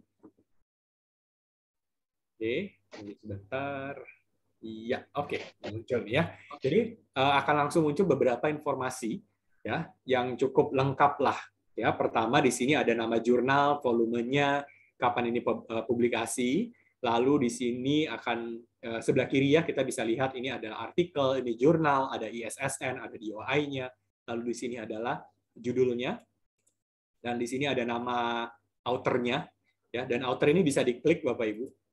Nah, kalau diklik dia akan langsung muncul. Ya, author ini siapa? Ya, ini dari Brian O'Regan, ini dari Switzerland. Ya, di sini akan ada informasi-informasi terkait dengan author ini. Oke. Lalu di sini ada jumlah citasi ya dan juga jumlah views-nya. Ya, jumlah views itu jumlah yang mencari artikel ini di Scopus lalu dia baca gitu ya. Nah, itu ada di sini dan ini juga bisa diklik Bapak Ibu. Ya, ini citasinya juga bisa diklik. Nah, di sini kita bisa baca abstrak, ya. Kemudian ada kontribusi terhadap SDG berapa, ada matriks-matriks yang lain, dan juga ada referensi-referensi. Nah, sebelah kanan, ya kita bisa lihat ada 25.000 dokumen lain yang mensitasi artikel ini, dan semuanya ini bisa kita visit, ya. Kita bisa view all 25,000 citing documents, ya. Lalu di sini juga ada dokumen-dokumen yang cukup banyak berhubungan dengan artikel yang sedang kita baca saat ini. Ya. Nah, Bapak Ibu, mungkin ada muncul pertanyaan, apakah di Scopus bisa di-download ya full text-nya? Kalau ini kan hanya abstraknya, begitu ya. Nah, apakah di Scopus itu bisa di-download full text-nya? Tergantung. Ya, kalau kita lihat di sini Bapak Ibu, ada tombol download ya, di sebelah kiri ya, di sini ada tombol download. Nah, bisa di-download atau tidak itu tergantung dari status dokumen dan status langganan. Artinya gini, kalau dokumen ini, artikel ini gitu ya, artikel ini adalah artikel open access, ya. Kalau kita klik download, maka artikel ini bisa di-download. Kalau ini open access, ya. Kalau tidak, ya, kalau artikel ini publikasinya bukan open access, maka ketika kita klik download, Bapak Ibu akan diarahkan ke halaman penerbitnya. Ya. Nah, apakah bisa di-download, diunduh di penerbit tersebut? Tergantung. Ya. Kalau institusi melanggan ke penerbit tersebut, maka jawabannya bisa. Tapi kalau tidak, maka memang tidak bisa diunduh. Oke. Jadi ini kalau saya klik, nah di sini ya akan ada informasi. Nah, ya Bapak Ibu semoga bisa melihat ya. This document could not be downloaded. Kenapa? Karena saya tidak punya akses ke penerbitnya. Oke, tapi kalau misalnya saya ada akses, maka sebenarnya ini bisa nanti di-download begitu. Oke, ini satu hal yang penting. Scopus itu bukan menyediakan full text, ya. Namun kalau sifatnya open access, kita bisa downloadkan begitu Bapak Ibu ya. Kalau open access, kalau tidak ya ke penerbitnya. Oke. Nah, kita back to result, kita kembali ke hasilnya. Oke. Ada satu lagi yang ingin saya tunjukkan yang juga menarik, Bapak Ibu. Di sini ada satu link, Analyze Search Result. Ya. Jadi Scopus itu bisa melakukan analisa berdasarkan kata-kata kunci. Analisanya apa? Nah, kita lihat ya, ini kalau saya klik, analisanya ini akan sangat seru ya untuk Bapak Ibu yang suka meneliti gitu ya. Nah, begitu kita klik, maka pertama, kita akan langsung melihat namanya document buyer. Jadi kita akan bisa melihat semua dokumen ya terkait dengan kata kunci ini dari perkembangannya setiap tahun. Oke, ini dari 1909 terus ya sampai yang terakhir. Kalau ini terlalu jauh Bapak Ibu ya, 1909 kita juga belum lahir gitu. Nah, kita bisa memilih tahunnya. Ya, misalnya saya ingin lihat penelitian SDG 7 mulai dari tahun 2010. Nah, saya pilih di sini 2010. Kemudian tuhnya misalnya saya ingin lihat sampai 2022. Ya. Nah, ini sudah saya pilih, saya klik analyze. Nah, hasilnya begini Bapak Ibu. Oke, jadi kita bisa lihat dari 2010 ini ada dokumen-dokumennya terus naik ya sampai terakhir ya tentu 2022 pasti lebih rendah ya karena belum selesai. Nah, tapi kalau kita lihat ini artinya penelitian SDG 7 setiap tahun itu naik. Ya. Jadi artinya ini trennya bagus begitu. Ya, mungkin ketika Bapak Ibu memasukkan kata kunci tertentu, hasilnya belum tentu sebagus ini. Ya, bisa jadi ada kata-kata kunci yang sifatnya malah turun atau naik turun gitu. Ya. Nah, ini yang akan menunjukkan satu tren ke kita bahwa kalau saya ingin meneliti topik ini topiknya oke nih. Ya, karena meningkat terus. Oke, itu yang pertama. Yang kedua, nah, di sini ada dokumen per year by source. Ya, lalu ada juga by author, by affiliation, by country, by types, by subject area dan by funding sponsor. Nah, sebagai contoh ya Bapak Ibu, ini per year by source. Ini kalau saya klik, nah, kita akan bisa melihat di sebelah kiri, ini adalah nama-nama jurnal yang paling banyak publikasi untuk SDG nomor 7. Ya, jadi kalau SDG nomor 7-nya Bapak Ibu ganti dengan kata kunci yang Bapak Ibu mau gunakan, di sini akan muncul, ini nama-nama jurnal nih Bapak Ibu. Ya, jurnal-jurnal, conference, begitu ya, yang banyak publikasi topik tersebut. Ya, dan kita bisa bandingkan di sebelah kanan. Ya, dan jurnal-jurnal ini semuanya bisa kita klik untuk tahu informasi lebih lanjut. Ya. Nah, lalu ada juga by author. Nah, by author ini akan menunjukkan ya mereka-mereka yang sering meneliti SDG nomor 7. Ini ada nama-namanya semua dan ini semua bisa nanti Bapak Ibu bisa klik. Ya. Nah, lalu ada juga by affiliation. Nah, kalau by affiliation ini sesuai dengan namanya ya, ini adalah institusi ya yang paling banyak berkontribusi untuk SDG nomor 7. Nah, di sini ada infonya nih Bapak Ibu. Ya. Nah, kemudian ada juga by country. By country ini akan menunjukkan negara ya. Jadi negara yang paling banyak kontribusi untuk SDG ini. Nah, apakah kita lihat di sini ada Indonesia atau tidak? Indonesia mana ya? Oh, ada nih Bapak Ibu ya. Nah, Indonesia saya klik, Indonesia-nya akan muncul. Nah, ini kalau kita klik ya akan memunculkan 7.870 penelitian SDG nomor 7 dari Indonesia. Ya, jadi kita bisa banding-bandingkan seperti ini, atau bisa juga Bapak Ibu misalnya bandingkan dengan negara-negara Asia saja misalnya gitu ya. Nah, ini bisa kita tinggal klik ya, kita cari negara-negara Asia. Nah, ya, nanti kita akan bisa langsung lihat perbandingannya jadi begini nih Bapak Ibu. Nah, ya, nah ini. Jadi kalau kita lihat posisi Indonesia dari semua negara Asia yang paling banyak topik ini tuh seperti apa. Ya. Nah, nanti tinggal dipilih-pilih saja di sebelah kirinya. Oke, by type. Kalau by type ini akan menunjukkan apakah artikel ini, topik ini paling banyak dipublikasi sebagai artikel atau sebagai conference atau sebagai apa. Ya, lalu by subject, ya ini disiplin ilmunya. Jadi disiplin ilmunya seperti apa? Nah, ini kelihatan semua. Lalu terakhir by funding sponsor. Nah, ini akan terlihat ini adalah para sponsor untuk penelitian-penelitian terkait dengan SDG ini. Dan ini semua bisa diklik Bapak Ibu. Jadi kalau Bapak Ibu misalnya ya ada pengumuman ada dana sponsor untuk penelitian dari ini contoh saja random gitu ya. Misalnya dari mana nih? Ini UK Research and Innovation. Misalkan mereka sedang membuka kesempatan untuk bisa mengajukan dana penelitian. Nah, Bapak Ibu ingin terlibat ya di UK Research and Innovation. Nah, ini bisa Bapak Ibu klik ya di sini. Lalu Bapak Ibu klik ini ya, yang birunya ini Bapak Ibu klik. Nah, nanti 5.731 penelitian yang disponsori oleh UK Research and Innovation akan terbuka dan Bapak Ibu bisa baca, bisa lihat listnya seperti apa. Nah, ini yang accepted itu yang seperti ini. Ya, jadi ini akan memampukan Bapak Ibu juga untuk tahu kalau ada funding sponsor, nah Bapak Ibu bisa langsung cari. Ya, apakah di Indonesia bisa? Bisa. Jadi Bapak Ibu nanti ke country, ya pilih dulu negaranya, pilih Indonesia, begitu ya. Nah, nanti dari Indonesia ini kita lihat, kita analisa. Jadi ini SDG 7 Indonesia saja nih Bapak Ibu ya. Nah, kita klik Analyze Search Result.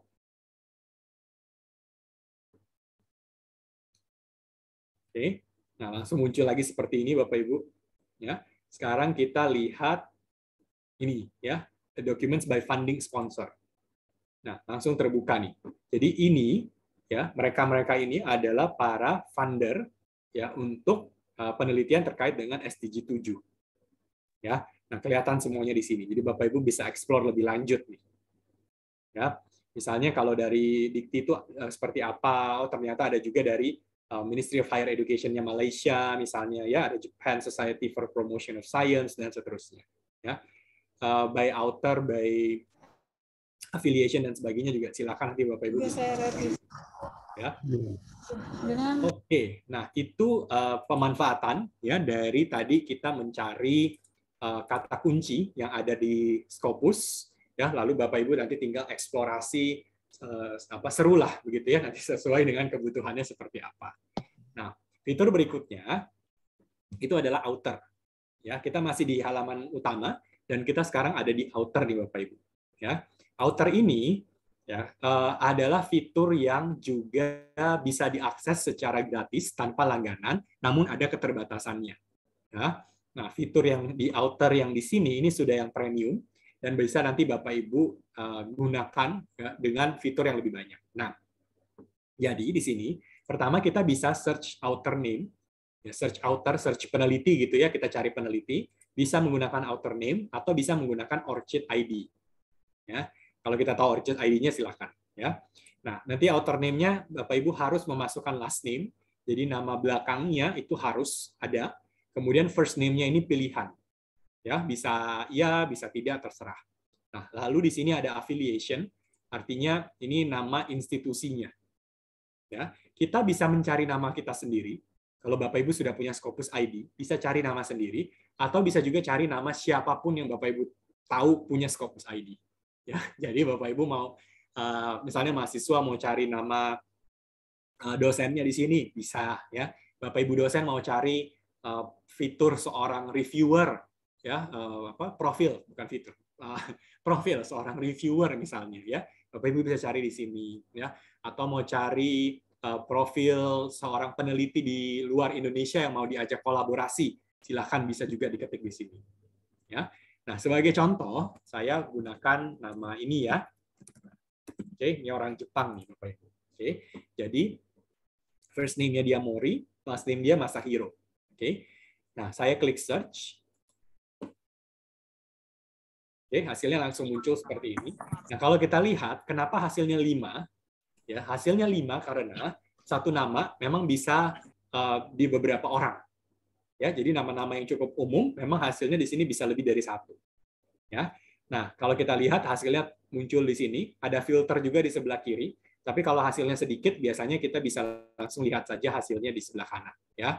Nah, di sini ada kita bisa lihat ya nama authornya, jumlah dokumen, H-index, afiliasinya dari mana, kotanya, dan juga negaranya.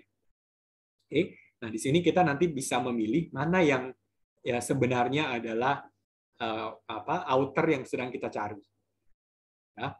Nah, kalau Bapak Ibu misalnya tahu, oh yang saya cari itu yang ini, yang pertama nih ya dari Graduate School of Medicine di Chiba di Jepang gitu ya. Nah ini bisa saya klik, nanti profil penelitinya akan muncul.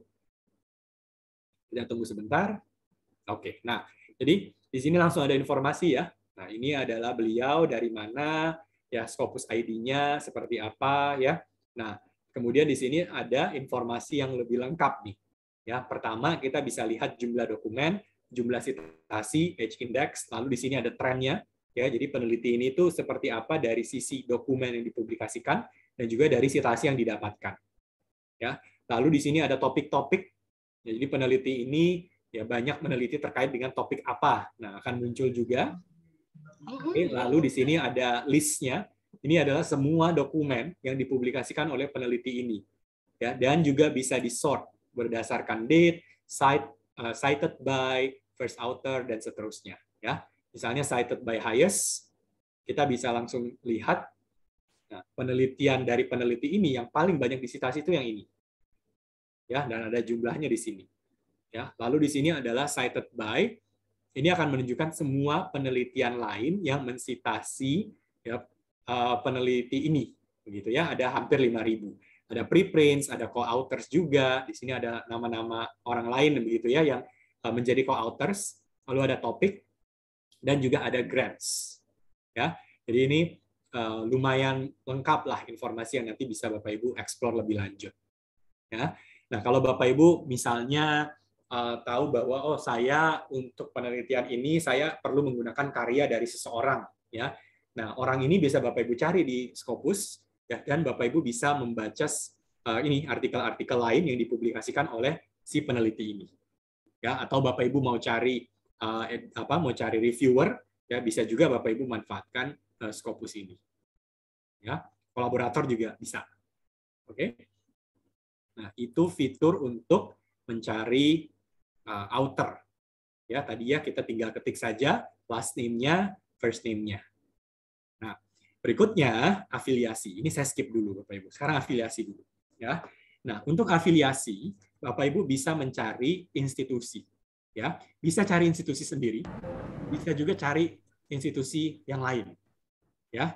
Jadi Bapak Ibu bisa ketik misalnya, saya penasaran, saya ingin tahu penelitian yang ada di Harvard misalnya. Bapak Ibu ketik saja Harvard University, ya, lalu nanti akan muncul semua datanya. Oke.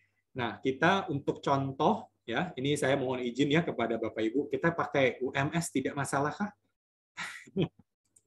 Ya, nggak apa-apa ya Bapak Ibu ya.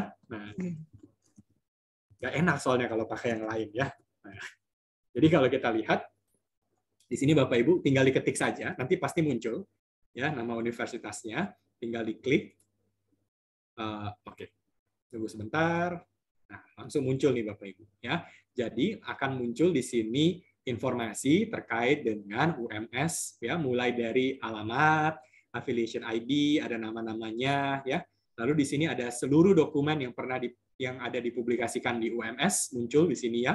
Ada author-nya juga. Ini semua yang sudah punya Scopus ID. Ini campur, ada Bapak Ibu dosen, ya, ada tendik, ada mahasiswa juga, ya, mungkin alumni juga, ya.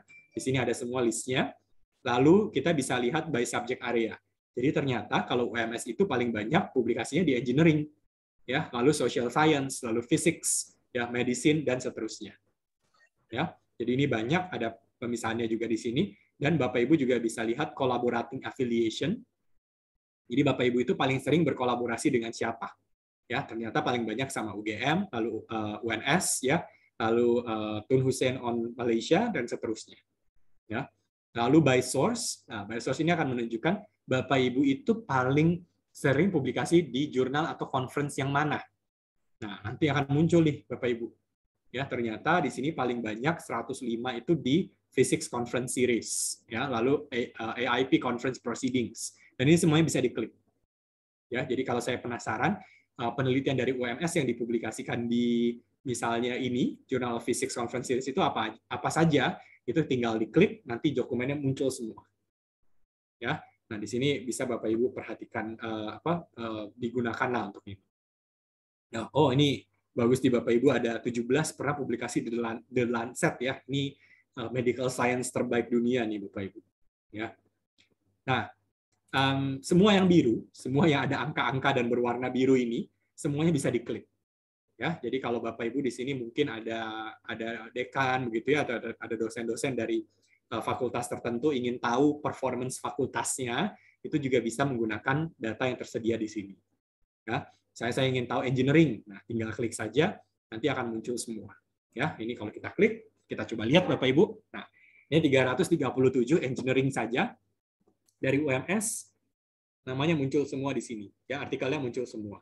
Ya, ini mungkin nama-nama yang Bapak Ibu kenal kali ya. Nah, ini bisa Bapak Ibu perhatikan di sini, bisa di sort juga, ya, mana yang paling baru dan seterusnya. Jadi kalau kita date news, Nah, ini yang baru-baru nih Bapak Ibu, baru saja publikasi tahun 2022. Ya, ini ada apa? Kita bisa lihat di sini nih. Ya, jadi nanti Bapak Ibu bisa eksplorasi lebih lanjut lah ya di bagian institution ini. Ya. Nah, fitur terakhir sebelum nanti kita ke tanya jawab, ini namanya researcher discovery. Ya, researcher discovery ini fitur baru. Ya, fiturnya belum sebulan ini Bapak Ibu. Ya. Nah, makanya di sini juga ada tulisannya pilot. Oke. Researcher discovery ini belum tentu Bapak Ibu sudah bisa lihat sekarang. Mungkin ada yang bisa lihat, ada juga yang tidak. Karena sifatnya sekarang masih pilot, masih percobaan, ya. Tapi sebentar lagi semoga sudah aman dan sudah bisa dinikmati oleh semuanya. Nah, jadi Bapak Ibu di sini mungkin sebagian ada yang sudah ada researcher discovery-nya, mungkin sebagian belum. Ya, jadi saya tidak bisa jamin apakah pasti di layarnya Bapak Ibu ini sudah nampak atau belum. Ya, ada yang iya, ada yang tidak. Sifatnya random nih Bapak Ibu. Ya, biasa dalam pengembangan software seperti itu. Nah, kalau kita lihat researcher discovery, ini gunanya untuk apa? Gunanya adalah kita bisa mencari peneliti yang fokus pada topik tertentu.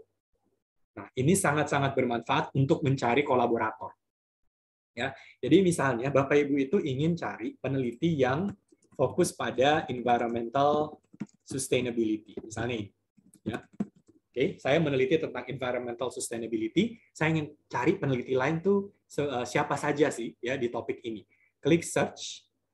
Nah, nanti Bapak Ibu akan bisa langsung lihat di sini. Ini adalah nama-nama peneliti ya, ini semua nih ya yang fokusnya pada environmental sustainability. Jadi langsung kelihatan semua di sini Bapak Ibu. Ya, dan sama di sebelah kiri nanti bisa di refine country-nya misalnya, ya, misalnya saya cari Malaysia, ya, negara tetangga gitu ya, saya cari Malaysia. Nah, ini akan muncul mereka-mereka ini dari Malaysia yang sering publikasi environmental sustainability. Dan bisa di preview profilnya, bisa dilihat ya. Beliau ini siapa? Lalu bisa kita lihat juga full profilnya. Ya, dia akan terbuka profil seperti ini. Nah, nanti tinggal Bapak Ibu lihat, Bapak Ibu explore. Kalau mau Bapak Ibu mau lihat informasi lengkapnya, nah bisa langsung klik nih. Ada semacam kayak CV-nya gitulah Bapak Ibu ya. Nah, ini nanti bisa dicari gitu ya. Nah, ini yang nanti Bapak Ibu bisa eksplorasi lebih seru lagi. Dan nanti kalau mau dikontak orangnya ya silahkan Bapak Ibu cari informasinya ya. Karena sudah cukup lengkap yang tersedia di sini. Nah, sekali lagi ini baru Bapak Ibu ya. Jadi mungkin ada yang sudah menikmati, mungkin ada yang belum, tapi semoga dalam beberapa bulan ke depan ini sudah bisa untuk semuanya. Ya. Nah, itu tadi fitur-fitur yang ada di Scopus ya. Bapak Ibu tadi kita sudah cover cukup banyak ya. Pertama terkait dengan bagaimana mencari jurnal, itu kita bisa menggunakan sources yang di sini nih Bapak Ibu ya. Lalu bagaimana mencari dokumen dan juga tren-tren penelitian. Bapak Ibu bisa gunakan dokumen yang ada di sini. Ya, nanti kalau mau lebih lengkap nanti pakai yang advanced document search. Lalu kalau untuk mencari author, nah nanti klik saja yang ini, masukkan last name-nya. Lalu untuk afiliasi, ini nanti ketik nama institusinya apa. Dan untuk researcher discovery, ini adalah ketika nanti Bapak Ibu bisa mencari kolaborator berdasarkan topik-topik tertentu. Ya. Nah, inilah semua data yang ada di scopus.com. Ya, di dalam scopus.com ini datanya ada jutaan data Bapak Ibu ya, yang sudah dikemas menjadi fitur-fitur yang bisa Bapak Ibu manfaatkan untuk membuat berbagai macam keputusan. Ya, fungsi Scopus itu paling utama adalah evidence-based decision making. Jadi semua decision yang Bapak Ibu bikin, mulai dari pilih jurnal, pilih kolaborator, cari reviewer, ya, ingin bikin decision, ingin bikin aturan untuk fakultas, ya, semuanya sudah based on evidence. Ada buktinya, ada datanya. Jadi Bapak Ibu nanti bisa gunakan untuk kebutuhan-kebutuhan ini. Ya, semoga bermanfaat. Sekali lagi semuanya ya diharapkan menggunakan ini semaksimal mungkin. Oke. Seperti itu pemaparan dari saya supaya kita masih punya cukup banyak waktu untuk kita bisa melakukan diskusi tanya jawab. Ya, saya kembalikan ke Bu Maria. Terima kasih. Baik, terima kasih banyak Pak Johanjang, luar biasa pemaparannya. Saya sampai terkesima gitu ya. Walaupun kita siang-siang, biasanya siang-siang itu ngantuk, Tapi tadi lihat pemaparan, oh ya seperti itu ya. Itu mungkin hanya secuil saja ya dari pemanfaatan Scopus ya. Nanti mungkin bisa sebetulnya kalau dieksplor lagi bisa lebih banyak lagi ya yang bisa dimanfaatkan ya. Betul Bu Maria. Kalau saya ke Bapak Ibu biasanya dieksplor Bu, betul kata Bu Maria, Bapak Ibu eksplor. Anggap saya ini kayak mainan gitu ya, ada mainan baru Bapak Ibu. Jadi Bapak Ibu akan sangat seru mengeksplorasi berbagai macam data sesuai kebutuhannya. Ya. Oke, baik Bapak Ibu semuanya, ini kita akan memasuki sesi diskusi atau sesi tanya jawab. Dari tadi ada satu orang dosen yang sudah raise hand. Saya akan beri kesempatan terlebih dahulu. Monggo mungkin kepada Bapak ini Direktur Pascasarjana Pak Johan, Bapak Farid Wadi, monggo saya beri kesempatan untuk melakukan pertanyaan. Ya, terima kasih Pak Johan ya. Saya mau tanya ini tidak sulit kok pertanyaannya. Yang pertama, bisa nggak dengan Scopus ini kita mencari keyword atau satu terminologi atau satu frasa, satu kata gitu ya. Pertama kali muncul itu tahun berapa? Misalnya ya satu istilah tourism kuliner ya. Kuliner tourism itu pertama kali muncul kapan gitu ya. Itu baik di dalam keyword ataupun dalam teks. Itu ya. Mungkin mestinya kalau jadi keyword itu lebih lambat, tapi kalau dalam teks berarti mungkin lebih awal ya, lebih pertama kali ada istilah itu. Yang kedua, ORCID ID itu digunakan untuk apa saja ya? Terima kasih Mas Johan. Ya. Baik. Mungkin langsung saja nih, Pak Johan. Oke, siap. Ya. Oke, Pak Farid ya. Jadi yang pertama itu bisa Pak, saya share screen dulu. Ya. Jadi kalau kita ingin cari pertama kali muncul kapan, Pak? Pertama kita harus tahu dulu kita maunya itu di dalam artikelnya atau di kata kuncinya seperti tadi Pak Farid katakan gitu ya. Nah, kalau kita maunya adalah di artikel, maka kita ke dokumen ini, Pak. Nah, ke dokumen, lalu search within-nya itu yang ini, artikel, kita pilihnya artikel title, Pak. Ini kalau judul artikelnya saja, gitu, Pak. Nah, kalau kita mau di dalam kontennya, ya di dalam kontennya itu sebaiknya kita pakai yang abstrak. Oh, malah di abstrak ya? Iya, kalau di kontennya. Kalau di kata kuncinya, berarti yang keyword. Nah, kalau misalnya kita mau carinya yang keyword, ya kita pilih yang keyword saja. Lalu tadi misalnya saya mau cari tentang apa Pak, culinary tourism misalnya ya. Nah, itu kita search. Ini akan muncul ya. Ini ya culinary tourism itu 224. Nah, lalu kalau kita mau tahu ini kapan pertama kali muncul Pak di keyword, based on keyword saja. Ini sort-nya, date-nya kita arahkan ke oldest. Nah, nanti akan muncul bahwa ternyata pertama kali itu 1998. Nah, ini Pak. Ini artikelnya yang ini. Traditional food and cuisine as a tourist dan seterusnya. Ini kalau keyword. Nanti kalau abstrak mungkin hasilnya beda lagi, Pak. Oh iya, coba gimana? Coba Pak. Oke, siap. Nah, ini kita ganti ya. Tadi kita pakai keyword, sekarang. Nah, ini ininya sama, ininya abstrak. Abstrak, ya. Kita search. Beda, Pak. Nah, tadi kan 198 ya, kalau tidak salah. Sekarang 528, lebih banyak. Ini karena di kontennya nih, Pak, di abstrak. Ya. Berarti kita muncul 1989, lebih tua jadinya. Iya. Gitu. Oh, iya. Nanti bisa dibaca, Pak, lebih lanjut ini isinya apa. Iya. Itu Pak Farid ya. Jadi seru Pak nanti melakukan literatur review beda-beda begini menyenangkan. Ya betul. Ya. Oke, kemudian yang kedua Pak Farid, ORCID ID itu untuk apa? ORCID itu beda perusahaan Pak sama apa? Elsevier itu bukan perusahaannya kita. ORCID itu bisa dikatakan sebenarnya hanya ini aja sih Pak, hanya data seperti mungkin kalau di media sosial kan kita kenalnya LinkedIn ya untuk para profesional. Nah, ORCID itu juga banyak digunakan untuk para peneliti. Ya, nanti di Orchid itu kalau Bapak buka ke websitenya mereka, kita daftar sendiri, ya kita daftar sendiri, lalu kita tinggal masukkan profilnya kita, mirip seperti Google Scholar lah, gitu. Nah, nanti mereka juga bisa nanti akan kalau kita udah daftar, nanti kita akan dikasih ID, ada nomornya lah, nomornya apa. Nah, kita tinggal masukkan saja nomornya di sini. Oh, itu bukan punyanya Elsevier ya? Bukan Pak. Ya. Oh iya. Oke. Hanya kita ada kerjasama aja untuk bisa cari pakai Orchid ID, gitu Pak. Ya. Oke, thank you. Ya, oke, semoga menjawab ya Pak Farid ya. Baik, terima kasih Pak Johan dan Pak Farid. Mungkin saya kembali saya ke chat room dulu ya. Nanti siap-siap mungkin Pak Dekan Ekonomi.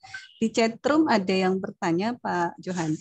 Dari Pak Ahmad Mardalis, dosen ekonomi juga dan juga dosen pascasarjana, bagaimana cara mengidentifikasi jurnal-jurnal yang berpotensi discontinued. Okay. Discontinued itu. Ini kalau jawaban lengkapnya satu webinar sendiri, Bapak. Satu sesi panjang sendiri nih jawaban lengkapnya ya.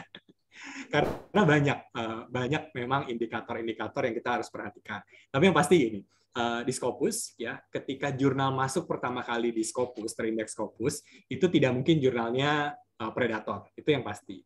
Tapi sepanjang perjalanan, jurnal itu mungkin mengalami perubahan manajemen, perubahan macam-macam yang bisa menyebabkan sebuah jurnal itu discontinue. Nah, cara mengidentifikasi yang mungkin yang paling bisa saya share begitu ya, yang cukup clear, yang cukup gampang untuk Bapak Ibu lihat adalah, Bapak Ibu kan tadi kita sempat melihat jurnal, ya kita cari jurnal. Nah ini biar gampang saya tunjukkan. Ada satu yang bisa kita notice secara cukup gampang Bapak Ibu. Sebentar ya, saya buka dulu jurnalnya.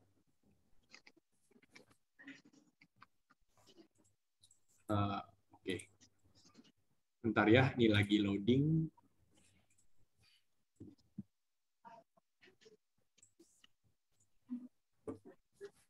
Nah, karena setelah ini Pak Dekan Ekonomi, saya cari jurnal ekonomi ya. Bentar, Bapak.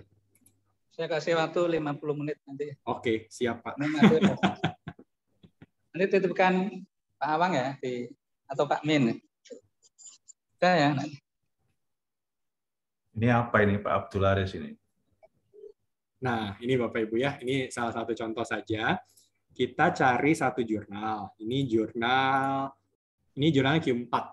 Ya, jurnal ekonomi, judulnya Global Business and Economics Review. Jurnalnya masih ada di Scopus, ya, karena ini kalau kita lihat dari 2004 to present, ya, masih aktif. Kalau discontinue nanti ada tulisannya Bapak Ibu ya, coverage discontinued in Scopus. Nah, salah satu yang perlu sekali Bapak Ibu perhatikan adalah ini indikator super penting Bapak Ibu. Jumlah citasi dan jumlah dokumen, ya. Kalau kita perhatikan di sini ini masih agak kurang ideal, ya karena jumlah dokumennya dan citasinya itu nggak sampai satu aja nggak nyampe, Bapak Ibu. Ya, artinya boleh nggak publikasi di sini? Kalau di data ini sih dia belum discontinue, ya. Tapi saya akan lebih berhati-hati karena ini saya harus perhatikan secara sejarahnya jurnal itu seperti apa dari sisi citasi dan dokumennya. Ini 2021. Saya bisa mundur misalnya ke 2020. Ya. Nah, 2020 seperti apa? Sama nih. 2019 seperti apa? Ya. Ya, dia ada naik tuh dari 0,7 ke 0,9 dan seterusnya gitu ya. Nah, ini data-data yang penting untuk mengidentifikasi apakah jurnal ini punya kecenderungan jumlah dokumennya jauh lebih banyak dibanding jumlah citasinya. Itu ciri jurnal nomor 1 yang harus Bapak Ibu hindari. Jangan memilih jurnal yang jumlah dokumennya terlalu banyak, tapi jumlah citasinya terlalu sedikit. Itu potensi discontinue cukup besar, Bapak Ibu. Ya, itu satu dari sekian banyak hal yang bisa kita explore untuk mengetahui hal ini. Nanti mungkin dengan perpustakaan bisa daring atau luring ya, kita bisa adakan topik khusus lah terkait dengan avoiding discontinued journal. Itu panjang, Bapak Ibu. Ya, tapi salah satu yang paling kelihatan sebenarnya ini. Ya. Baik, terima kasih Pak Johan. Nanti mungkin kita agendakan lagi ya untuk membicarakan tentang jurnal-jurnal yang predator, discontinue seperti itu. Baik, saya beralih ke yang raise hand kembali. Di sini sudah ada Bapak Dekan Ekonomi, Fakultas Ekonomi dan Bisnis, Prof. Anton Setiawan. Monggo Prof. Mengajukan pertanyaan kepada Bapak Johan. Ya, terima kasih. Pak Johan, tadi saya kan sudah nyoba dengan remote ya, masukkan institusi, kemudian daftar email, sekaligus daftar akun author. Kemudian saya coba search artikel begitu. Tapi tadi ternyata tidak semua artikel bisa di-download ya, hanya yang ditandai open access saja yang bisa di-download. Ini saya bandingkan, setahu saya Emerald itu satu perusahaan nggak tahu dengan Elsevier. Karena kalau di Emerald itu gitu, saya dulu pernah berlangganan gitu 3-4 bulan. Semua paper yang ada di Emerald bisa di-download tanpa harus ada tulisan open access atau tidak. Memang Elsevier tadi lebih mengutamakan untuk analis itu ya, bukan untuk, meskipun tadi dia dengan open access pun karena bidang saya marketing, di jurnal marketing juga ada banyak ratusan yang bisa saya unduh ya, yang tema-tema baru. Tapi tadi ternyata tetap ada batasannya. Kemudian yang kedua tadi juga apakah ini hanya karena software atau gimana, saya coba juga ternyata untuk Google Chrome-nya harus ada semacam download manager gitu ya, aplikasi tambahan untuk mengunduh artikel itu, karena kalau dengan Chrome biasa kok tadi ternyata nggak bisa, jadi harus ada harus ditambah, diinstal dulu, meskipun installnya free juga. Tadi saya mencoba itu ya, jadi harus ada prasyarat begitu. Ini mau konfirmasi saja Pak Johan, terutama yang open access tadi. Matur nuwun. Oke, terima kasih Pak Anton. Ya, jadi ini Pak berbeda gitu ya. Emerald bukan satu perusahaan sama Elsevier Pak, beda gitu. Nah, ya kalau Elsevier kita punya satu website untuk menaruh semua konten Elsevier, yaitu Science Direct Pak. Nah, jadi mungkin yang Bapak Anton tadi bandingkan itu adalah Emerald itu kan publisher ya, penerbit. Nah, Elsevier juga penerbit. Nah, untuk semua terbitan Elsevier kita taruhnya di sciencedirect.com. Nah, itu yang kalau dengan langganan semuanya bisa diunduh Pak, bisa di-download. Nah, kalau Scopus itu beda. Scopus itu fungsinya sebenarnya lebih ke research analytics. Nah, di mana semua konten dari lebih dari 7.000 penerbit, termasuk Elsevier, Emerald, yang lain-lain lah, begitu ya. Mereka semuanya ada di scopus.com. Nah, namun karena kita bukan, karena perusahaan-perusahaan ini kan bukan perusahaan Elsevier ya. Nah, akhirnya memang ketika di-download Pak, yang OA-nya bisa, tapi yang bukan OA itu harus ke penerbitnya Pak. Jadi kalau tadi misalnya Bapak kebetulan ketemu satu artikel atau satu artikel diterbitkan oleh Emerald misalnya. Nah, itu kalau artikelnya bukan OA, Bapak harus downloadnya di websitenya Emerald. Nah, sama halnya dengan kalau Bapak ketemu misalnya penerbitnya Elsevier. Bisa di-download atau tidak, tergantung. Kalau open access bisa, tapi kalau misalnya tidak, nah Bapak berarti memang perlu adanya langganan untuk Science Direct. Gitu Pak. Nah, itu yang akhirnya memang Scopus itu tidak menyediakan menyediakan fungsi download, tapi hanya untuk yang open access. Sisanya harus ke penerbit masing-masing, Pak. Begitu Pak Anton. Ya, terima kasih. Oh ya, yang kedua Pak. Oke, yang kedua. Kalau ini saya baru pertama Pak mendengar, jujur saja gitu ya. Harusnya sih langsung bisa Pak. Apakah mungkin karena Chrome-nya belum terupdate atau bagaimana begitu ya Pak? Harusnya sih begitu Bapak klik download ya, dia ya terdownload saja gitu, tidak ada masalah Pak. Gitu.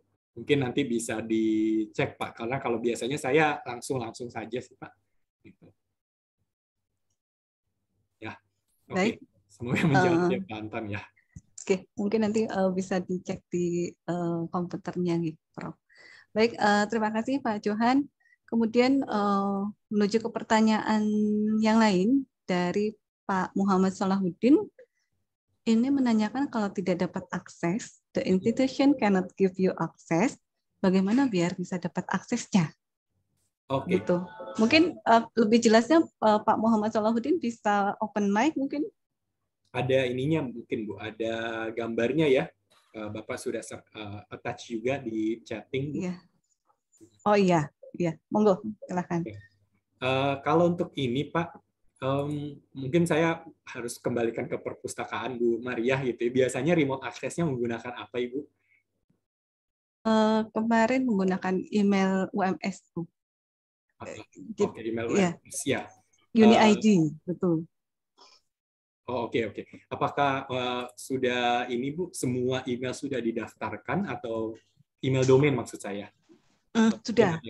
Jadi memang sebelum acara hari ini, kemarin kami mengadakan istilahnya sosialisasi ke dosen-dosen terkait akses dan pembuatan akun ya, terutama kalau dosen-dosen itu kan banyak yang tidak di kampus kan ya, mereka misalnya malam-malam harus akses Scopus seperti itu kan.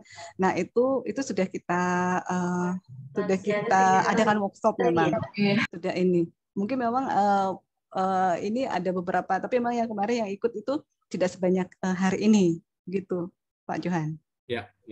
Oke, nah mungkin Bapak Solahuddin nanti boleh kontak ke perpustakaan berarti Bu ya, untuk bisa mungkin dibantu. Sepertinya Bapak ada kendalanya mungkin di emailnya nih Bu.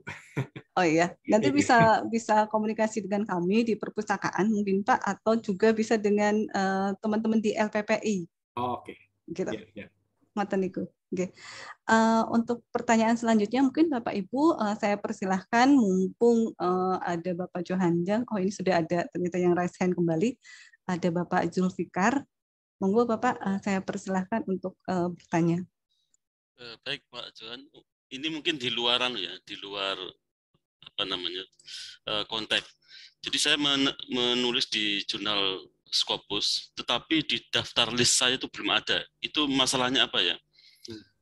Jadi tahun 2002 terbit 11 April itu sampai sekarang saya lihat list di ID Scopus saya belum muncul. Itu apa masalahnya?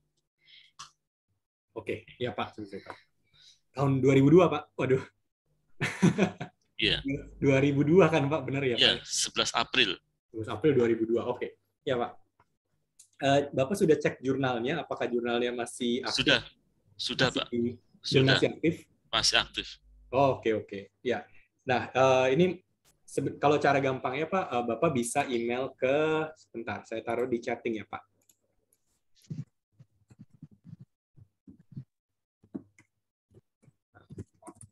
Oke. Nah, emailnya jadi scopussupport@elsevier.com. Nah, Bapak bisa menyertakan artikel yang waktu itu terpublikasikan dan belum ada. Nanti Bapak bisa langsung minta untuk ditambahkan, Pak. Selama jurnalnya aktif, mereka harusnya bisa menambahkan. Nah, mungkin sekedar informasi juga, Bapak Ibu, kalau untuk penambahan artikel di Scopus, ya kadang-kadang kan mungkin ada ya Bapak Ibu sudah publikasi lalu tidak langsung muncul, ya butuh waktu untuk menunggu sampai artikel tersebut muncul. Itu memang ya cukup banyak di belakang layar, ya ada pelaporan yang harus dilakukan kepada Scopusnya. Jadi terkadang mungkin terlambatnya karena itu. Ya, kalau ada missing dokumen itu juga bisa terjadi. Mungkin seperti kasus Bapak Pak Zulfikar gitu ya, ada missing dokumen istilahnya. Macam-macam sih alasannya gitu Bapak Ibu ya. Bisa jadi jurnalnya discontinue itu satu, atau bisa jadi human error juga bisa, ya waktu input data dan sebagainya. Jadi Bapak Ibu perlu cek juga di akun Scopusnya. Kalau memang ada kejadian seperti itu, Bapak Ibu bisa email ke scopussupport@elsevier.com. Ya, sertakan saja informasi kasusnya apa, nanti baru mereka akan tambahkan secara manual. Ya. Oke, terima kasih Pak Johan. Ya. Baik, Bapak Ibu semuanya. Mungkin karena di kolom chat juga belum ada pertanyaan, saya masih mempersilahkan kepada Bapak Ibu untuk bertanya terkait dengan Scopus ini. Bisa raise atau langsung open mic. Assalamualaikum. Waalaikumsalam. Monggo, ini ada Prof. Marwan Effendi, Pak Johan. Ya. Monggo Prof. Marwan, saya persilahkan. Terima kasih Mbak Unun. Pak Johan, ini mohon informasi nih terkait tentang jurnal yang berafiliasi publisher Elsevier ya. Kalau tidak salah kan dari data di Scopus ada sekitar 4.032 jurnal ya. Nah ini barangkali bisa diinformasikan Mas Johan bagaimana membuat sebuah jurnal begitu yang berafiliasi dengan publisher Elsevier. Ini kan kalau tidak salah semacam franchise ya. Franchise. Kalau misalnya perlu biaya berapa itu ya, Mas Johan? Terima kasih. Ya, terima kasih Prof. Marwan. Oke, Prof. Kalau untuk Elsevier ada dua, Prof. Ada yang memang jurnal yang dibuat oleh Elsevier sendiri dari awal. Ada juga jurnal yang manajemennya kemudian dialihkan ke Elsevier. Itu juga ada, Prof. Nah, seperti itu sebenarnya kalau mau di-manage oleh Elsevier juga bisa, Prof. Biayanya berapa, itu nanti harus sistemnya lebih custom ya, Prof. Artinya jurnal harus dilihat dulu seperti apa, ya konten-kontennya bagaimana, baru bisa ada semacam penawaran lah yang diberikan. Gitu, Prof. Jadi saya nggak bisa jawab angka pastinya berapa, karena sangat tergantung dari konteks jurnalnya seperti apa. Ada yang saya tahu, kenal juga, beliau pernah bertanya kepada Elsevier, diberikan jawabannya dengan beberapa kali korespondensi email, kemudian akhirnya diberikan jawabannya berapa. Nah, tapi setelahnya saya kurang tahu nih kelanjutannya seperti apa, Prof. Tapi kalau dari Indonesia pernah ada yang tanya seperti itu, Prof. Baik, Bapak Ibu, mungkin nanti bisa dilanjutkan dengan komunikasi lewat Japri ya, Pak Johan ya. Ya, silakan. Oke. Bapak Ibu semuanya, ada lagi yang bertanya terkait pemanfaatan Scopus ini? Nanti mungkin Bu Maria, saya juga ada sertifikat gitu ya dari Elsevier. Nanti mungkin di akhir ya boleh saya share juga ya Bu ya. Oh iya. Ya baik. Monggo Bapak Ibu, saya kasih kesempatan. Mungkin menambah sedikit Bu Maria. Monggo Pak. Jadi tadi pertanyaan nyambung yang tadi, jurnal yang kemudian kena penalti discontinue itu ketika sudah apakah rasio tadi citasinya itu sudah semakin buruk atau bahkan tidak ada yang mensitasi terus kemudian dipinalti atau gimana keputusan penalti itu? Oke, ya Pak Farid. Ya. Kalau untuk hal tersebut Pak, jadi ini pertama kita lihat dulu kalau citasinya itu rendah, dokumennya banyak sekali, itu memang akan diinvestigasi. Ya, ini kenapa dokumennya terima 1000 citasi cuma 10 gitu kan?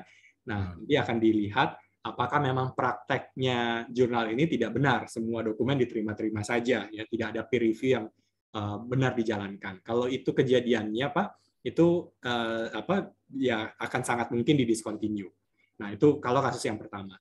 Ada juga kasus yang perbandingannya mungkin tidak terlalu jauh lah. Misalnya jumlah dokumennya 1000, jumlah citasinya 800 atau 500 begitu ya, Prof. Nah, nanti ada yang namanya continuous curation. Continuous curation itu artinya jurnal ini performance-nya kurang baik, tapi tidak bisa dianggap terlalu jauh juga rasionya. Nah, jurnal itu akan dikasih kesempatan 1 tahun untuk memperbaiki jumlah citasinya. Kalau tahun depan dia naik, ya sudah, lanjut lagi di Scopus, tidak ada masalah dengan hal itu, Pak Farid.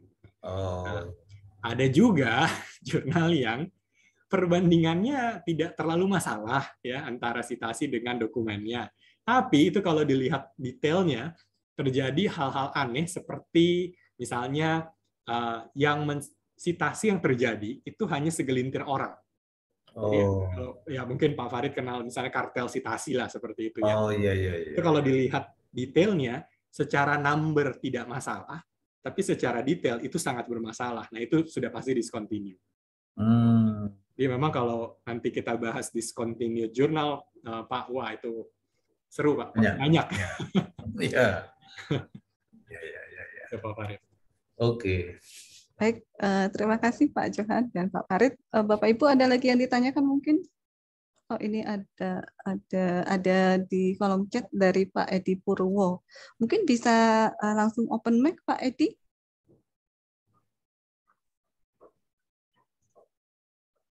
Kalau tidak ada saya bacakan saja. Ini berarti kewajiban mensitasi artikel dosen oleh mahasiswa itu lebih banyak menguntungkan publisher ya? Meski dosen juga diuntungkan sedikit. Begitukah Pak Johan? Justru dari kami Bapak Ibu ya, kami malah menganjurkan, merekomendasikan untuk dosen tidak perlu mengharuskan mahasiswa untuk mensitasi dosennya.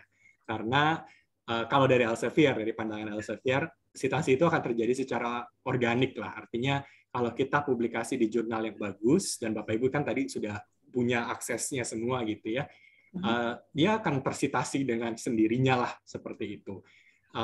Dibandingkan kita meminta, karena efeknya akan tidak organik. Itu yang kita harapkan. Jadi kalau ditanya ke kacamata Elsevier seperti apa, ke sudut pandang kita adalah sitasi itu biarkanlah itu terjadi dengan sendirinya. Tidak harus ada keharusan dari dosen, tidak ada keharusan dari editor untuk harus mensitasi dari artikel jurnal tertentu. Oke, baik.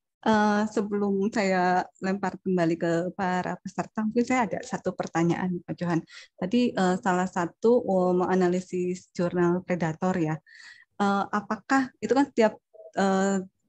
setiap jurnal itu tiap tahun menerbitkan dokumen ya, menerbitkan dokumen rata-rata berapa, kemudian dilihat citasinya berapa.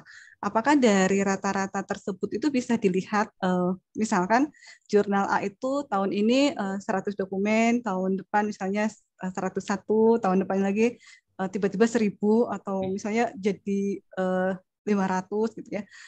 Itu apakah bisa menjadi satu analisis jurnal tersebut bagus atau tidak gitu? Iya, betul Bu. Untuk data setiap tahunnya bisa. Jadi kalau tadi Ibu ke source detail, ya sama, kita bisa melihat kontennya itu seperti apa. Jadi ini contoh lagi ya, saya bukakan Ibu. Ini udah ada di sini. Nah, ini jurnal medicine terbaik dunia nih Bapak Ibu ya, The Lancet namanya. Tahun 1823 sudah ada. Nah, ini kalau kita lihat Bapak Ibu ke sini, Scopus Content Coverage. Di sini kelihatan nih. Jadi kita bisa lihat setiap tahunnya ada berapa dokumen yang diterbitkan.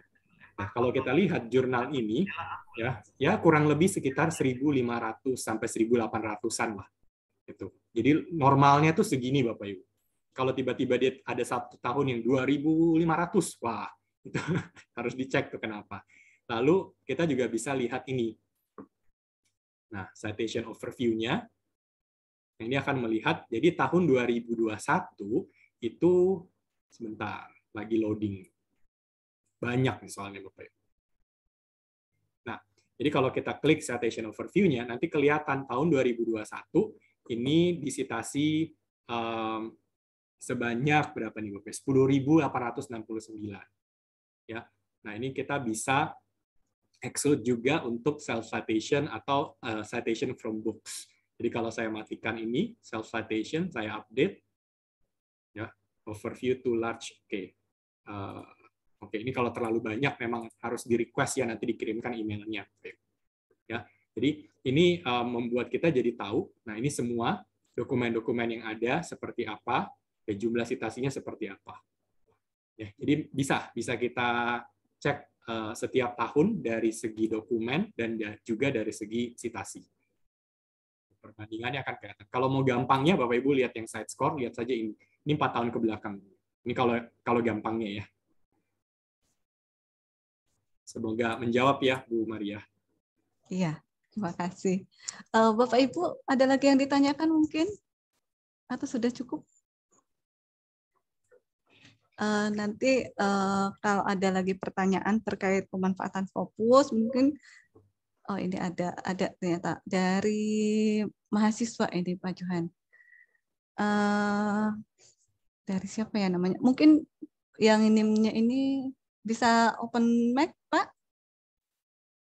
Oh, Ibu, monggo Bu, silakan. Ibu Maria, Pak Johan. Ya. Ini berdasarkan pengalaman saja, karena citasi yang berbeda-beda ya dari jurnal-jurnal itu, kita sudah submit ke suatu jurnal, nah kita tidak tahu atau kurang memahami tentang citasinya begitu. Apakah setelah kita memasukkan itu, kita mengkonfirmasi untuk meminta citasi kita gitu diperkenankan atau tidak itu Pak Johan? Itu saja Pak Johan. Terima kasih. Ibu langsung cek di scopus.com saja Bu. Oh, jadi ngecek ya. Kadang kita maunya itu komunikasi dengan reviewernya atau dengan editornya begitu. Oke.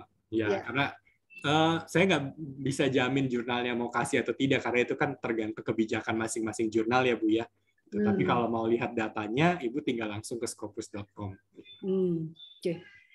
Siap Pak. Karena kadang kita ada ini fasilitator yang membantu karena lemah di penerjemahan dan lain sebagainya. Kemudian template-nya menyesuaikannya juga ini, maka tahunya sudah lolos, sudah dilapori kalau sudah masuk begitu. Tahu-tahu berapa bulan discontinue gitu.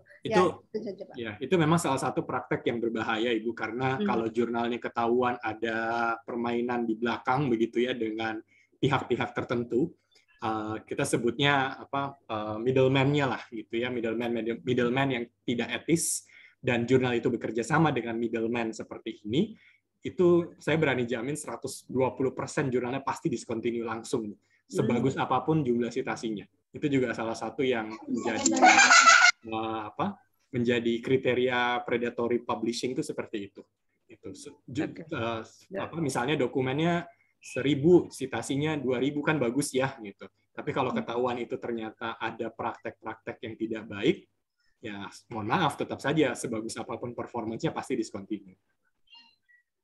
Ya, semakin paham Pak. Terima kasih Pak Johan. Ya, sama-sama. Ya, terima kasih Bu Endang. Ya. Mungkin bisa dilihat ini juga ya Pak Johan, kalau misalnya artikel kita masuk ke salah satu jurnal yang terindeks Scopus, kita bisa mengecek yang sudah mensitasi tulisan kita itu bisa, kalau tadi langganan kita sudah punya akun atau sudah punya akses Scopus itu bisa dilihat ya. Betul. Bisa dipantau istilahnya.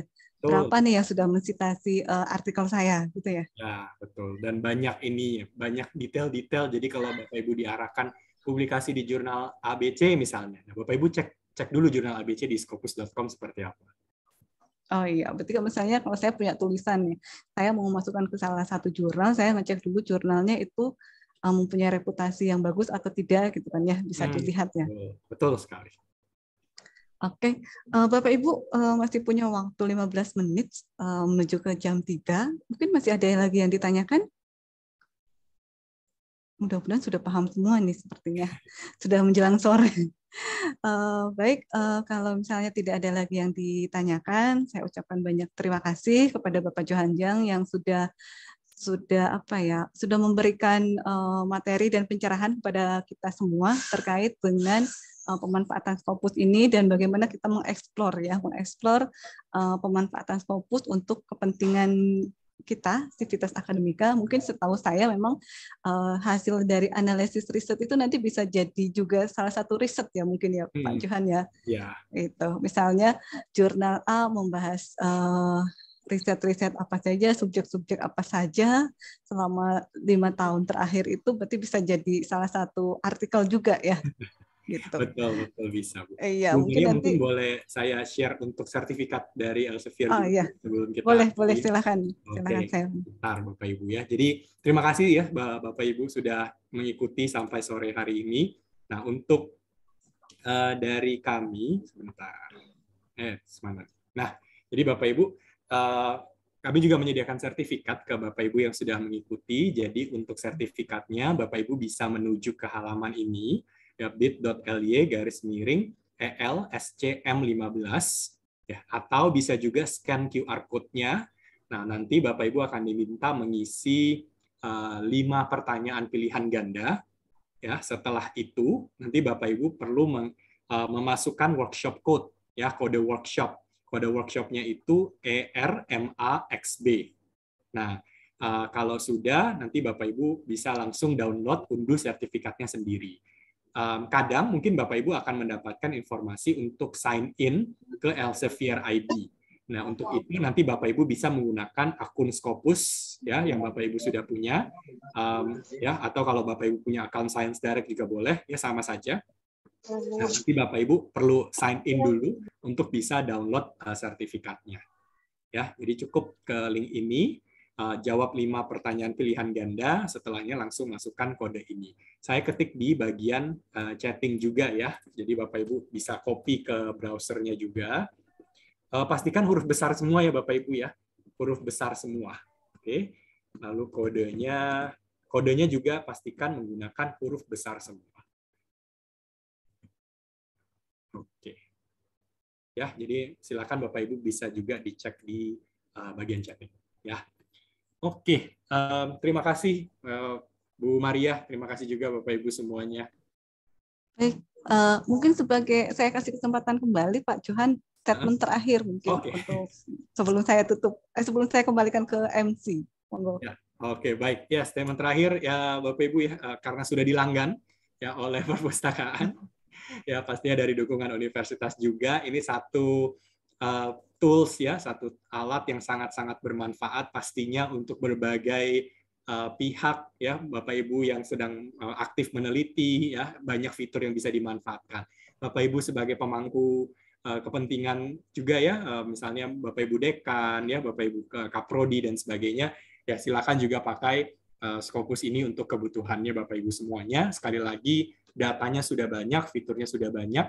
Nah, nanti dimanfaatkan untuk membuat evidence-based decision making sehari-hari juga bisa Bapak Ibu manfaatkan.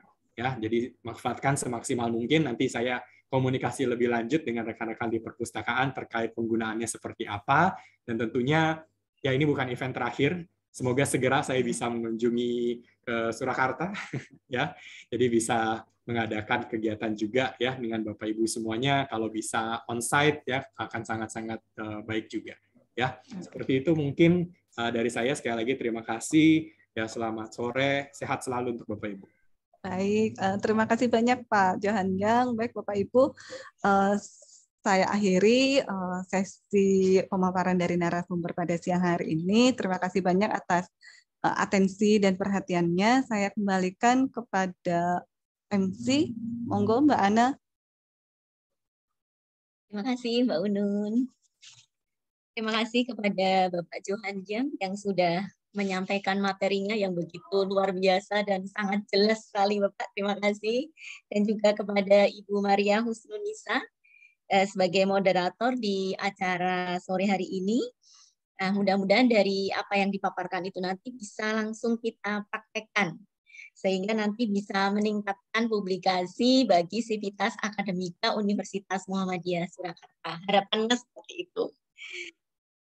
Baiklah Bapak Ibu dan rekan-rekan mahasiswa, jangan lupa mengisi presensi baik yang disediakan oleh perpustakaan maupun tadi dari Bapak Johan Jang karena ada sertifikat khusus ya dari Elsevier yang mohon diisi. Nanti juga akan kami kirimkan rekamannya, jadi bisa diputar ulang. Apa yang disampaikan Bapak Johan Jang tadi bisa dipelajari lagi agar lebih jelas gitu. Baiklah Bapak Ibu dan juga rekan-rekan mahasiswa, sekali lagi kami mengucapkan terima kasih atas kehadirannya pada acara sosialisasi dan pemanfaatan Scopus dalam peningkatan publikasi bagi Sivitas Akademika Universitas Muhammadiyah Surakarta. Marilah acara kita di sore hari ini kita tutup dengan membaca hamdalah. Alhamdulillahirabbil alamin. Saya selaku pembawa acara, mohon maaf apabila ada kekurangan. Akhirul kalam, billahi taufik wal hidayah. Wassalamualaikum warahmatullahi wabarakatuh. Waalaikumsalam warahmatullahi wabarakatuh. Terima kasih Pak Johan. Terima kasih Pak Johan. Terima kasih Pak Janto, terima kasih. Interaktif sekali. Terima kasih Bu Unun. Terima kasih Pak Johan. Terima kasih. Terima kasih Bu. Nanti bagi Bapak Ibu atau teman-teman mahasiswa yang masih bingung untuk akses Scopus bisa menghubungi kami atau mungkin menghubungi LPPI. Akan kami kami beri workshop ya Mbak Ana ya. Ini aja Bu dibuat yang pojok Scopusnya segera direalisasi. Oh iya. Ya, baik Prof. Kan sebelum pojoknya jadi juga. Kita sebelum pojoknya jadi kami sudah melayani Prof. Monggo.